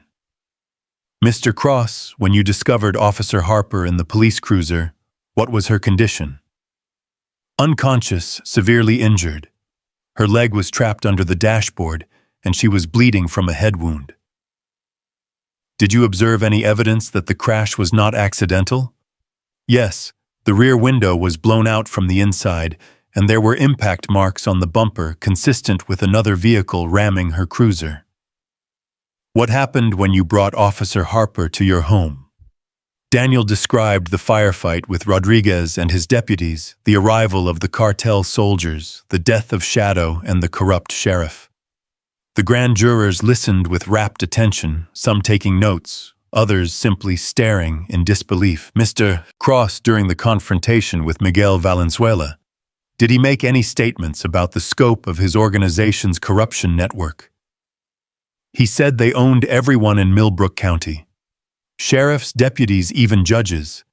He claimed it was a business arrangement that kept the county safe." "Did Sheriff Rodriguez make any statements about his relationship with the cartel?" "He said the cartels don't give you choices. You work with them or you die. He claimed he was protecting his community by making a deal with devils." Martinez nodded, consulting her notes. "Mr. Cross, I want to direct your attention to the evidence Officer Harper shared with you about her husband's murder. What did she tell you about Detective Trevor Harper's investigation?" Daniel recounted Emily's story about Trevor's undercover work, his discovery of the corruption network, and his murder by the very cops he was investigating. The grand jurors' expressions grew increasingly grim as the scope of the conspiracy became clear. "Thank you, Mr. Cross. No further questions." The defense attorney's cross-examination was brutal but predictable. He tried to paint Daniel as an unstable war veteran with PTSD, suggested that his account of events was colored by military paranoia, and implied that the evidence against his clients was circumstantial at best. "Mr. Cross, you've been treated for post-traumatic stress disorder, haven't you?" "Yes." "And you've experienced nightmares, flashbacks, episodes of hypervigilance?" "Yes, but that doesn't mean—" "Just answer the questions, Mr. Cross. On the night in question, you'd been drinking, hadn't you?" "I had 2 beers with dinner. I was completely sober." "But you were under stress, worried about your son dealing with a blizzard that had already forced you to abandon your vehicle." Daniel saw where this was going. I was alert and functioning normally. Is it possible that your perception of events was colored by your military training and combat experience, that you might have interpreted a confused situation as a coordinated attack? 4 men with badges and guns broke down my front door in the middle of the night. That's not a misperception, that's home invasion. The defense attorney pressed on, but Daniel could see the grand jurors weren't buying it. They'd heard too much evidence, seen too many corroborating documents to dismiss the testimony as the delusions of a damaged veteran. When Daniel finally left the witness stand, he felt like he'd been through another firefight.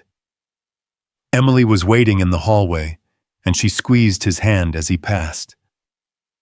"How was it?" she asked. "Brutal but necessary," Daniel replied. "Your turn." Emily's testimony was even more powerful than Daniel's, filled with the technical details of police procedure and the personal anguish of a widow seeking justice for her murdered husband. She walked the grand jury through Trevor's investigation, his discovery of the corruption network, and the events leading to his death. "Officer Harper, can you describe the evidence your husband collected before his murder?" Financial records showing payments from known cartel associates to law enforcement officials. Photographs of Sheriff Rodriguez meeting with Miguel Valenzuela. Audio recordings of conversations between corrupt cops and cartel representatives. "How did your husband obtain this evidence?" "He was conducting an authorized undercover investigation into drug trafficking in Milbrook County. What he discovered was far more extensive than anyone expected." "And what happened when he tried to report his findings?" Emily's voice broke slightly. "He was murdered 3 days before he was scheduled to meet with federal investigators. Shot 6 times and left in an alley like a common criminal." The defense attorney tried to discredit Emily's testimony by suggesting she was motivated by revenge rather than justice, that her undercover work was unauthorized, and that her evidence was obtained illegally. But Emily held her ground, her credentials as a law enforcement officer lending weight to every word. "Officer Harper, isn't it true that you conducted surveillance and gathered evidence without proper warrants?" "I was working undercover in an official capacity investigating credible allegations of corruption. Everything I did was within the scope of my authority as a police officer." "But you were emotionally compromised by your husband's death. How can we trust your judgment in that state?" Emily's green eyes flashed with controlled anger. "My husband was murdered by corrupt cops who were taking cartel money. If being angry about that compromises my judgment, then I guess I'm compromised. But the evidence speaks for itself." When Emily finished her testimony, she looked drained but triumphant. The most difficult part was over now. It was Ethan's turn. The prosecutors had debated whether to call an 11-year-old boy as a witness, but Ethan had insisted he wanted to testify. "They killed Shadow," he'd said, with the fierce determination that made Daniel proud and heartbroken in equal measure. "Someone needs to speak for him." Ethan's testimony was brief but devastating. In his clear young voice, he described watching armed men break into his home, seeing his dog die protecting strangers, and being forced to defend his family with a weapon no child should ever have to hold. "Ethan, can you tell us what happened when the men came to your house?" "They broke down our door and pointed guns at us. Shadow tried to protect Officer Harper and they shot him, so I had to help Dad fight them off." "Were you scared?" "Yeah, but Dad taught me that sometimes you have to do scary things to protect people you love. Shadow wasn't even our dog originally, but he died protecting us anyway." The defense attorney wisely chose not to cross-examine a child who'd watched his dog die protecting a wounded police officer. Even corrupt officials had limits on how low they'd sink in public. As the grand jury deliberated, Daniel, Emily, and Ethan waited in the secure witness room, while federal marshals monitored threats and media coverage. The news was not encouraging. Protests had erupted outside courthouses in 3 states, as supporters of the accused officials claimed the whole case was a federal conspiracy. "They're calling us liars," Ethan observed, watching a television news report showing angry crowds demanding the witnesses' names be released. "They're scared," Emily replied. "When people's heroes turn out to be villains, they'd rather attack the messengers than accept the truth." "What happens if the grand jury doesn't believe us?" Daniel asked. Walsh shook his head. "They'll believe you. The evidence is overwhelming. But even if they vote to indict, this is just the beginning. The actual trials will take years. Years we'll spend hiding underground with new identities. Years you'll spend alive," Walsh corrected, "which is more than we can guarantee if you stay in the open." The grand jury reached their decision in less than 2 hours. True Bill's indictments were returned against 45 of the 47 defendants. 2 minor officials escaped charges due to insufficient evidence, but everyone else would face federal prosecution. "It's over," Emily said, as they watched the news coverage of arrests being made across 6 states. "No," Daniel replied, looking at his son, who was finally allowing himself to smile for the first time in weeks. "It's just beginning." That night, their last night as Daniel Cross, Emily Harper, and Ethan Cross, they stayed in a federal safe house outside Denver. Tomorrow they would receive new identities and begin new lives in a place the corrupted officials could never find them. But tonight, they were still themselves, still the family that had been forged in fire and blood on a snowy mountain in Colorado. "Are you ready for this?" Daniel asked Emily as they sat on the safe house porch, watching the sunset paint the mountains in shades of gold and crimson. "I've been ready since the night Trevor died," she replied. "The question is whether you're ready to have a federal agent as part of your family."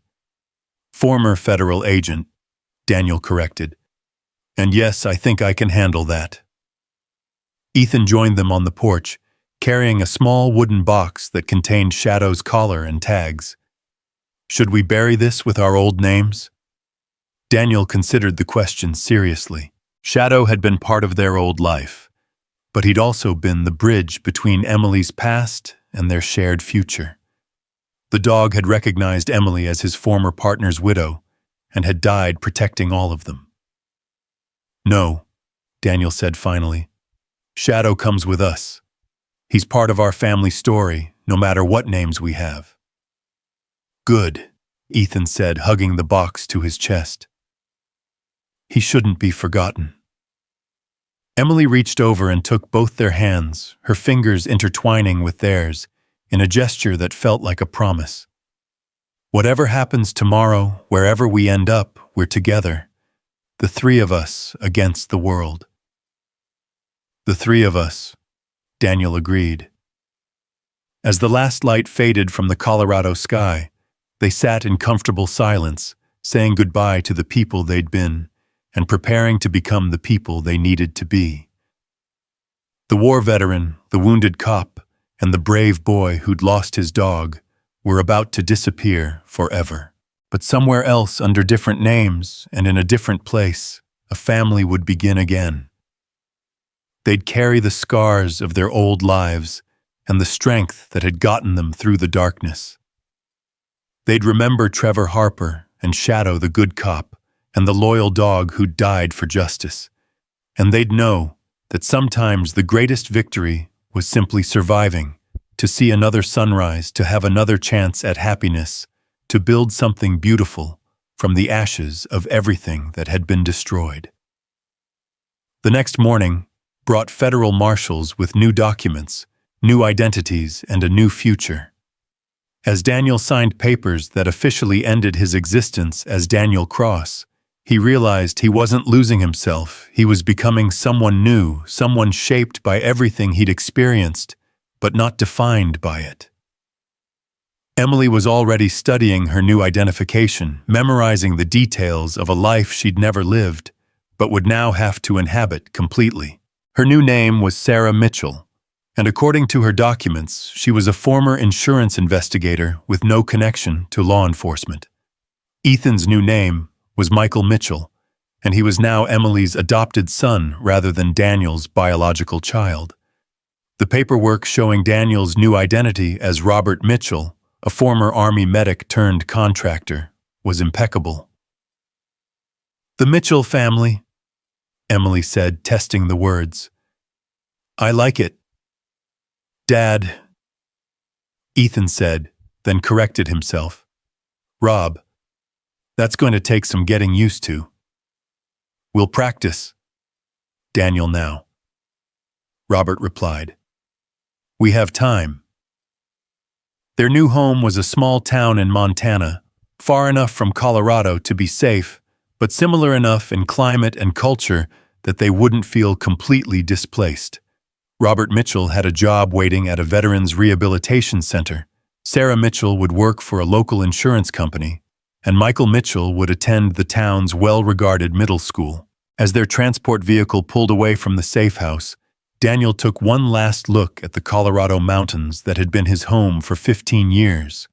He was leaving behind his military service records, his marriage to Ethan's mother, his entire history as Daniel Cross. But he was taking the most important things with him, his son, and the woman who'd become his partner in every sense of the word. They'd survived corruption that reached the highest levels of government cartel assassins, who killed for money, and federal officials who'd betrayed their oaths of office.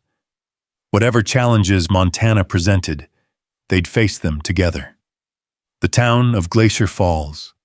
Montana population 8,500 sat in a valley surrounded by mountains that reminded them of home without being identical to it. The house the federal government had purchased for them was modest, but comfortable with enough land for privacy and a view that would never get old.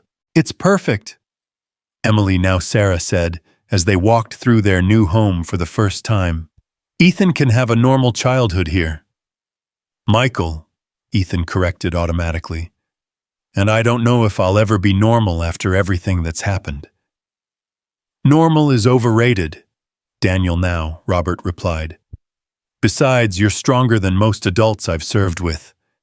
That's not normal, but it's not bad either." Their first few weeks in Glacier Falls were an adjustment period filled with small challenges and unexpected joys. Learning to respond to new names, memorizing false histories, and integrating into a community that had no idea what they'd been through. Robert's job at the Veterans Center put him in contact with other former soldiers dealing with trauma and readjustment. It felt good to help people who understood the weight of carrying invisible wounds, and he found that his own healing accelerated as he focused on helping others. Sarah's work investigating insurance fraud was mundane compared to hunting cartel corruption, but it kept her investigative skills sharp while providing the comfortable anonymity they all needed. Michael enrolled in Glacier Falls Middle School as a 7th grader with a mysterious past and a maturity that impressed his teachers. He made friends cautiously, but genuinely slowly, learning to trust that not everyone in authority was corrupt. 3 months into their new lives, they received word through secure channels that the trials in Colorado were proceeding. 38 defendants had pled guilty in exchange for reduced sentences, while 9 others were fighting the charges in court. Rodriguez pled out, Sarah informed them after decoding a message from Director Walsh. 25 years in federal prison.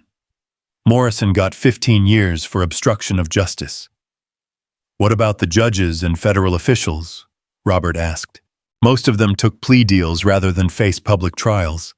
Judge Harrison got 12 years. DEA Deputy Director Walsh, no relation to our Director Walsh, got 20 years. "It's over then," Michael said. "The trials are over," Sarah corrected. "But the impact of what we did will last for decades. 45 corrupt officials exposed, dozens of ongoing cartel operations disrupted, and a message sent that corruption has consequences. Robert nodded, feeling a satisfaction that had nothing to do with personal revenge and everything to do with justice finally being served. Trevor Harper's murder had been avenged, Shadow's sacrifice had meaning, and the corruption network that had terrorized an entire county was destroyed. As their first year in Glacier Falls passed, the Mitchell family found their rhythm. Robert's work at the Veterans Center earned him respect in the community. Sarah's insurance investigations helped local businesses, and Michael's academic achievements made them proud. But more importantly, they found peace. The nightmares that had plagued them all after that terrible night gradually faded, replaced by dreams of a future built on hope rather than survival. One evening, as they sat on their porch watching the sunset over the Montana mountains, Michael asked the question they'd all been thinking. "Do you ever regret it, giving up our old lives?" Robert considered the question seriously. They'd lost everything, their names, their histories, their connections to the past. But they'd gained something invaluable, the knowledge that they'd stood up to corruption at the highest levels and won. "No," he said finally. "Daniel Cross was a good man, but he was defined by his wounds. Robert Mitchell gets to be defined by what he builds." Sarah, who would always be Emily in his heart, smiled and took his hand. "Besides, some families are born and some are made. We made this family by choosing each other, by fighting for each other. That makes it stronger than anything based on blood alone." Michael nodded, understanding more than any 13-year-old should about the bonds forged by shared trauma and mutual sacrifice. "Shadow would have liked it here," he said quietly. "All this space to run all these mountains to explore." "Yeah," Robert agreed. He would have. As the stars emerged over Glacier Falls, Montana, the family that had once been Daniel Cross, Emily Harper, and Ethan Cross settled into the comfortable silence of people who'd found their place in the world. They'd lost everything and gained everything, died as one family, and been reborn as another. The war veteran, the wounded cop, and the brave boy had become the contractor, the investigator, and the student. Different names, different histories, but the same courage that had carried them through the darkness into the light. Tomorrow would bring new challenges, new opportunities, and new memories to replace the ones they'd left behind. But tonight, they were simply a family watching the sunset from their front porch, grateful to be alive and together in a world where justice had finally prevailed. They'd paid the price for standing up to corruption, but they'd also reaped the reward of knowing they'd made a difference. Somewhere in Colorado, other families were safer because of their sacrifice. Other cops could do their jobs without fear of corrupt superiors. Other communities were free from the shadow of cartel influence. The Mitchell family had found their happy ending not in the restoration of their old lives, but in the courage to build new ones. They were living proof that sometimes the greatest victory was simply the chance to start over, to become better versions of themselves, to find love and purpose in the aftermath of loss. The mountains of Montana stretched endlessly into the distance, promising adventures yet to come, and a future limited only by their imagination. They were no longer running from their past, they were walking confidently toward their future, hand in hand, heart to heart, family to family. 2 years had passed since the Mitchell family had settled into their new life in Glacier Falls, and the changing seasons had become a metaphor for their own transformation. Spring brought new growth, summer offered warmth and abundance, fall reminded them of life's cycles, and winter no longer brought terror and violence but peace and reflection. Robert stood in his kitchen on a snowy December morning, watching Sarah help Michael with his algebra homework at the breakfast table. The domestic scene felt miraculous after everything they'd endured. The boy, now 15 and growing tall like his father, had adapted to his new identity, with the resilience that continued to amaze Robert every day. "Dad, there's someone at the door," Michael called out, using the word that came naturally now, though Sarah had legally adopted him as Michael Mitchell 6 months after their arrival in Montana. Through the frosted window, Robert could see a familiar figure standing on their front porch. Agent Sarah Chen, looking older and more weathered than when they'd last seen her, but wearing the same determined expression that had carried them through their darkest hours. "It's Chen," Robert told Sarah, who immediately stiffened. "What does she want?" Sarah asked, her investigator instincts never far from the surface, even in their peaceful new life. Robert opened the door to find Chen stamping snow off her boots, her breath forming clouds in the bitter Montana air. She was alone, which was either a very good sign or a very bad one. "Robert, Sarah, Michael." Chen nodded to each of them, using their new names without hesitation. "I hope I'm not intruding." "Agent Chen," Robert replied carefully. "It's been a while. Is everything all right?" "That depends on your definition of all right." Chen stepped inside, accepting the cup of coffee Sarah offered, while her eyes took in their comfortable home. "You've built a good life here." "We've tried," Sarah said, settling beside Michael at the table while maintaining the protective posture Robert had noticed she'd never quite abandoned. "What brings you to Montana?" Chen sipped her coffee, and Robert could see her weighing her words carefully. "The corruption trials are finally over. All of them. The last appeals were rejected by the Supreme Court 3 weeks ago. And," Robert prompted, 43 convictions. 2 acquittals on technicalities, but those individuals have been fired and blacklisted from federal service. The network is completely dismantled." Michael looked up from his homework. "So it's really over?" "The legal proceedings are over," Chen confirmed. "But that's not why I'm here." The familiar chill of apprehension settled over Robert's shoulders. "What is it?" "Director Walsh is dead." The words hit the room like a physical blow. Director Frank Walsh had been their lifeline during the investigation, the federal official who'd shepherded them through the witness protection process and ensured their safety during the transition to new identities. "How?" Sarah asked, her voice tight with controlled emotion. "Car accident 3 months ago. Single vehicle, icy roads, no witnesses." Chen's expression suggested she found the official explanation as unsatisfying as they did. "His replacement has been reviewing various off-books operations, including ours," Robert said, understanding immediately. "The new director doesn't approve of unofficial witness relocations. He's ordered a comprehensive audit of all irregular protection cases from the past 5 years. Sarah leaned forward, her protective instincts fully engaged. "What does that mean for us?" "It means your new identities, which exist outside official witness protection programs, are being flagged as security risks. There are people in the Justice Department who want to know where Daniel Cross, Emily Harper, and Ethan Cross disappeared to."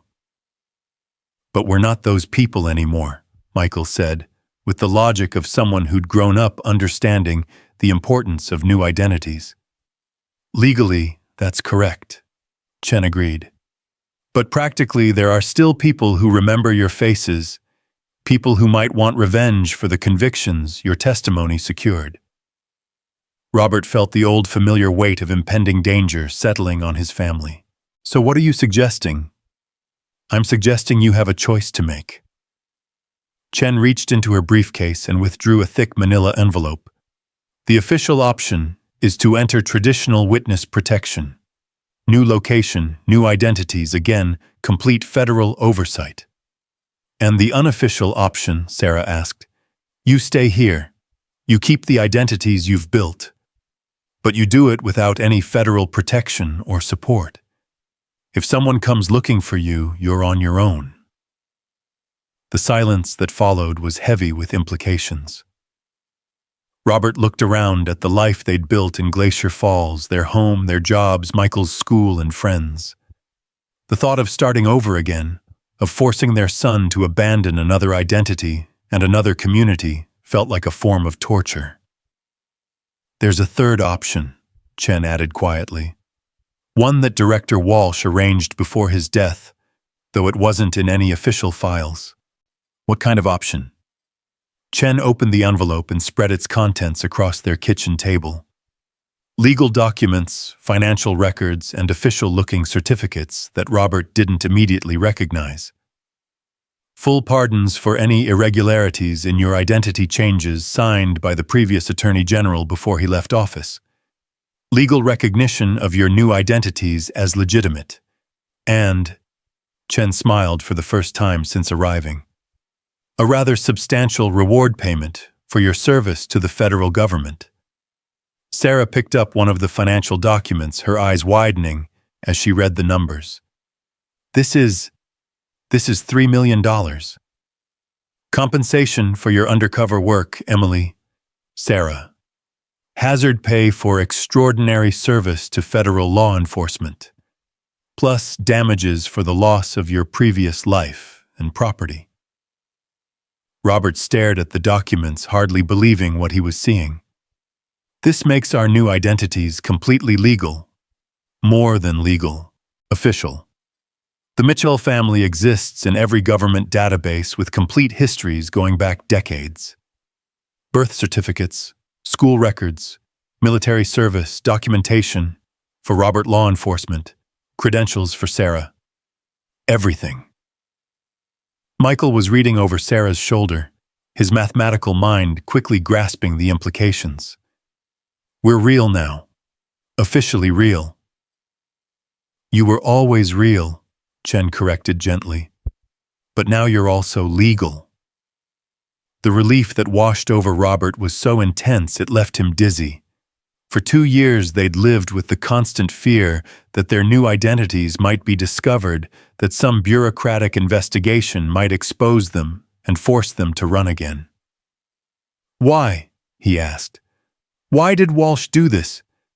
"Because he believed you deserved better than spending your lives hiding from people who should have been protecting you." Chen gathered the documents back into a neat stack.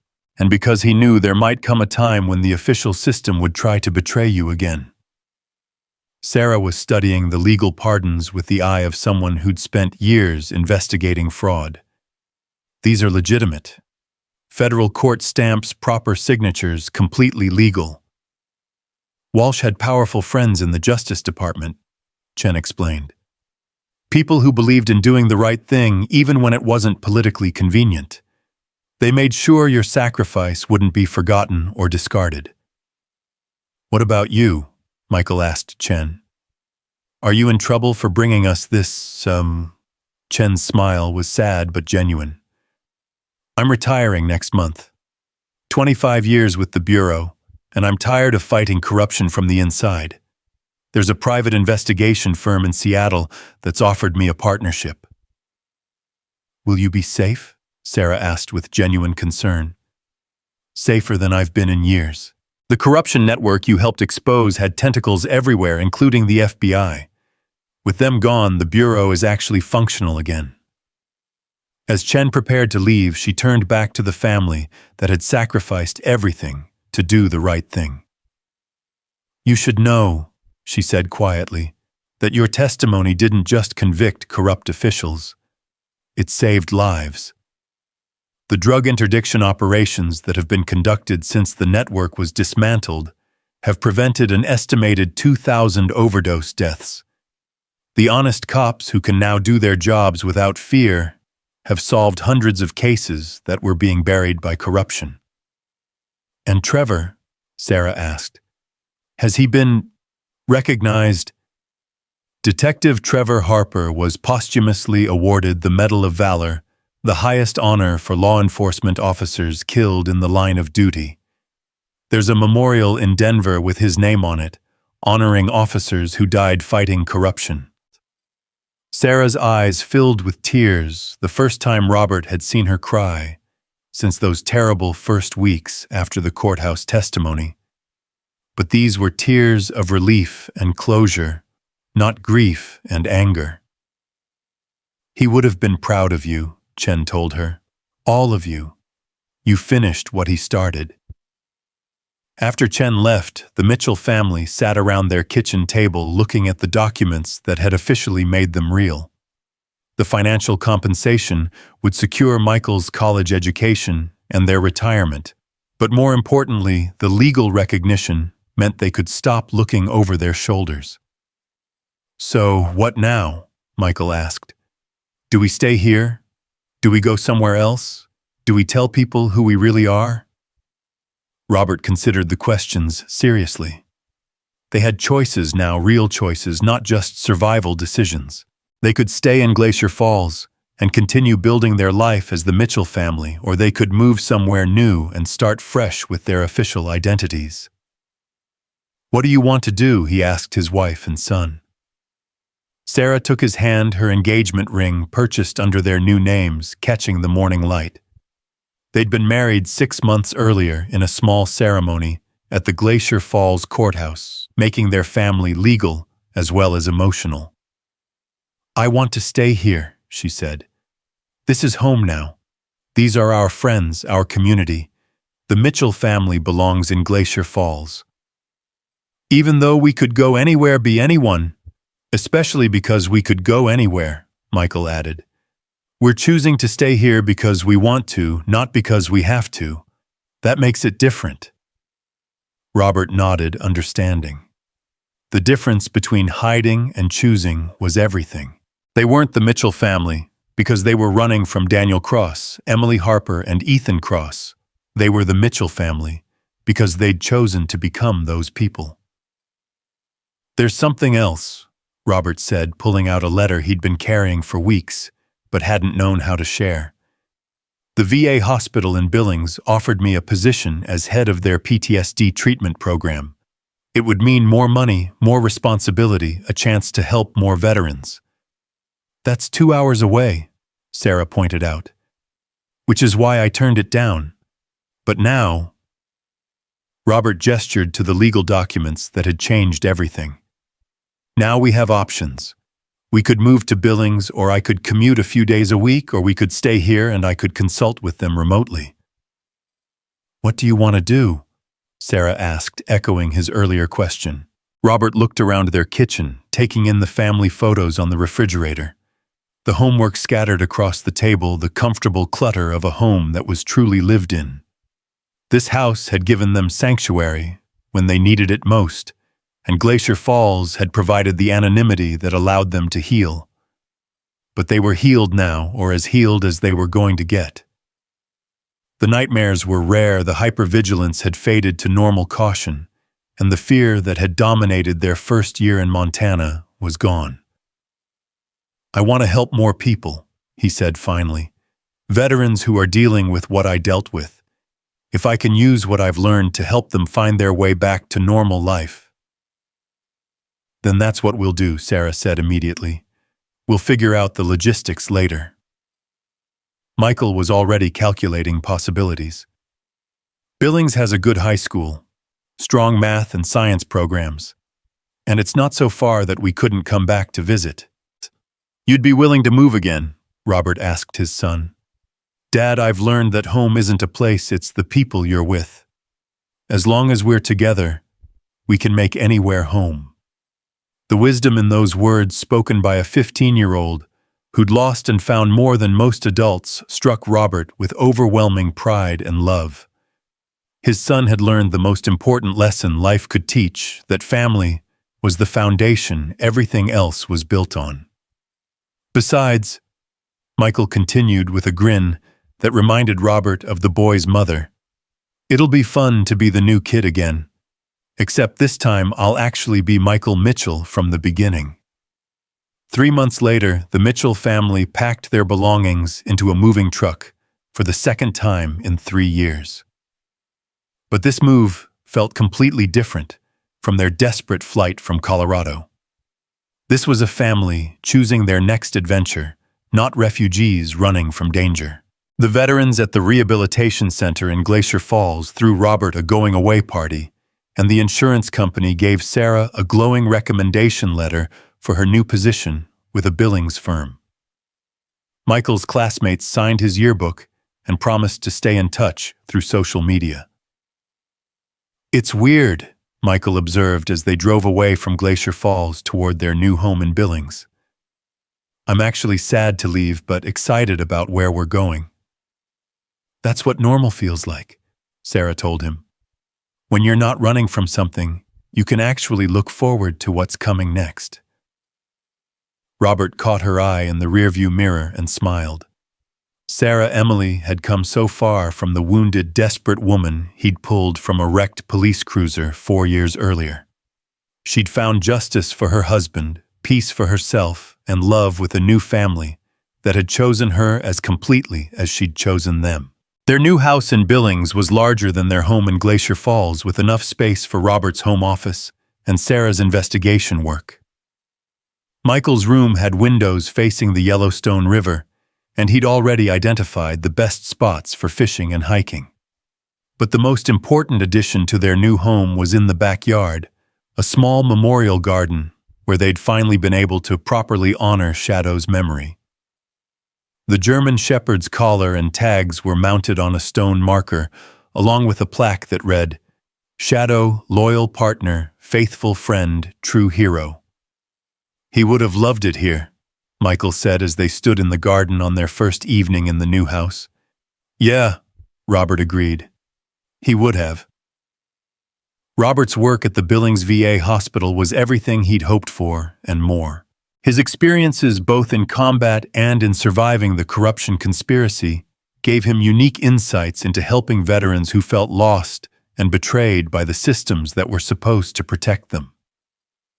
"The thing about trauma," he told a group of young veterans during one of his first seminars, "is that it doesn't have to define you. It can teach you, strengthen you, help you understand what really matters. But it doesn't get to decide who you become."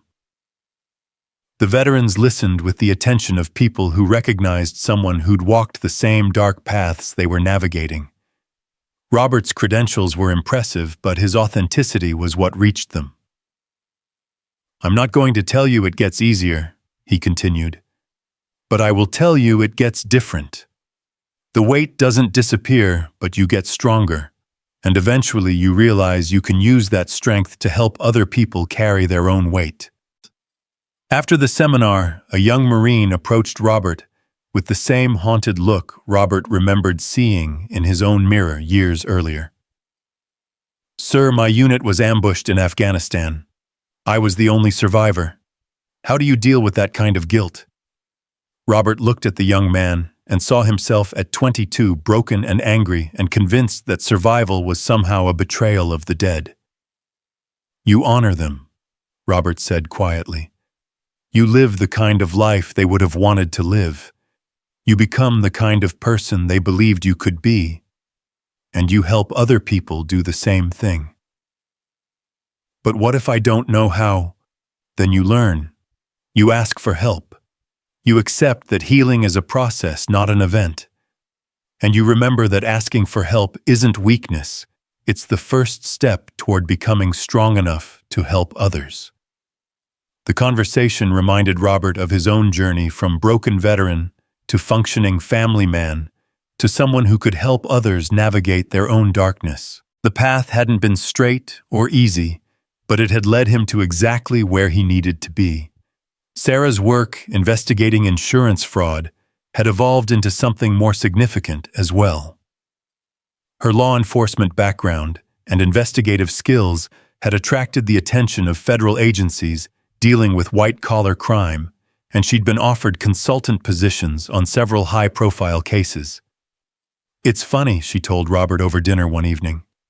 "I spent 2 years trying to expose corruption in one small county, and now I'm helping investigate financial crimes across the entire Northwest."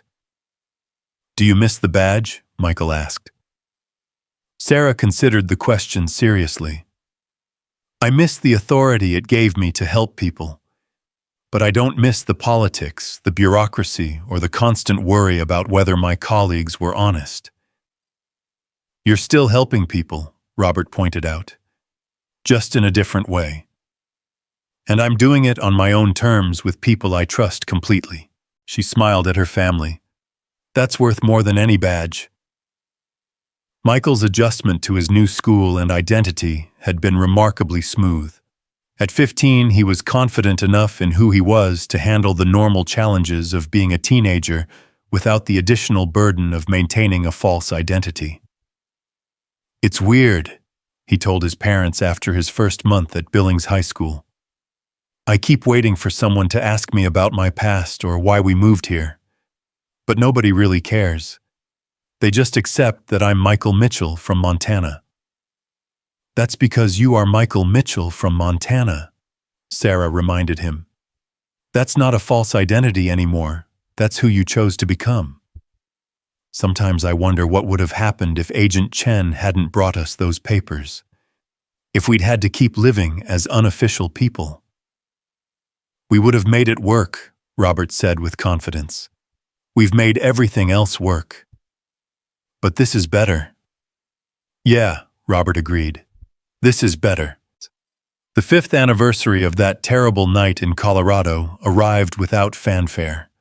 The date, December 15th, had once been marked by nightmares and anniversary reactions, but now it passed quietly, noted, but not celebrated or mourned.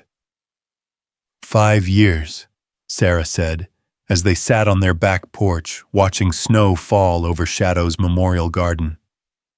Feels like a lifetime, Robert replied, but also like it happened yesterday. Do you ever think about going back to Colorado, I mean? To see the old house or visit Trevor's grave? Robert considered the question. They could go back now their new identities were solid enough to withstand casual scrutiny, and the legal troubles that had driven them into hiding were resolved. Maybe someday, he said. When Michael's older, when we're ready to show him where his story really began. Our story, Sarah corrected. It's all our story now. And Michael joined them on the porch, carrying 3 mugs of hot chocolate, and wearing the serious expression that meant he'd been thinking about something important. I've been wondering about something, he said, settling into the chair beside Shadow's memorial. Do you think we're different people now? I mean, are we the same people with new names? Or are we actually different people? It was a profound question from a young man who'd lived through more identity changes than most people experienced in a lifetime. Both, Robert said, after thinking about it. We're the same people at our core, same values, same love for each other, same willingness to do the right thing even when it's hard. But we're also different because of everything we've experienced. Daniel Cross was a broken veteran who didn't know how to be a father, Sarah added.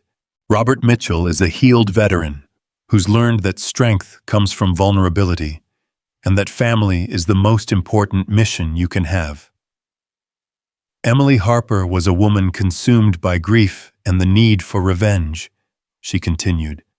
Sarah Mitchell is a woman who's found peace and purpose and love. And Ethan Cross was a kid who had his childhood stolen by adult corruption and violence. Michael said, understanding the pattern. Michael Mitchell is someone who's learned that trauma doesn't have to define you, that family isn't just about blood, and that sometimes the worst things that happen to you can lead to the best things in your life. Exactly, Robert said, putting his arm around his son. We're the same people made better by everything we've survived. As the snow continued to fall, the Mitchell family sat in comfortable silence, each lost in their own thoughts about the journey that had brought them to this moment. The war veteran, the wounded cop, and the brave boy who'd lost his dog had become the healer, the investigator, and the young man who understood that home was something you built with love and courage and hope. They'd lost everything and gained everything. They'd died as one family and been reborn as another. They'd learned that justice was possible, that love could overcome trauma, and that sometimes the ending of one story was really the beginning of another. The mountains surrounding Billings stretched into the distance, promising adventures yet to come, and a future limited only by their imagination and determination. They were no longer running from their past. They were walking confidently into their future hand in hand, heart to heart, family to family. In the memorial garden, Shadow's collar gleamed in the porch light, a reminder of the loyal dog who'd brought them together and died protecting strangers who became family. His sacrifice had meaning now, part of a larger story about ordinary people doing extraordinary things when circumstances demanded courage. The Mitchell family had found their happy ending not in the restoration of their old lives, but in the wisdom to build new ones. They were living proof that sometimes the greatest victory was simply the chance to start over, to become better versions of themselves, to find love and purpose in the aftermath of loss.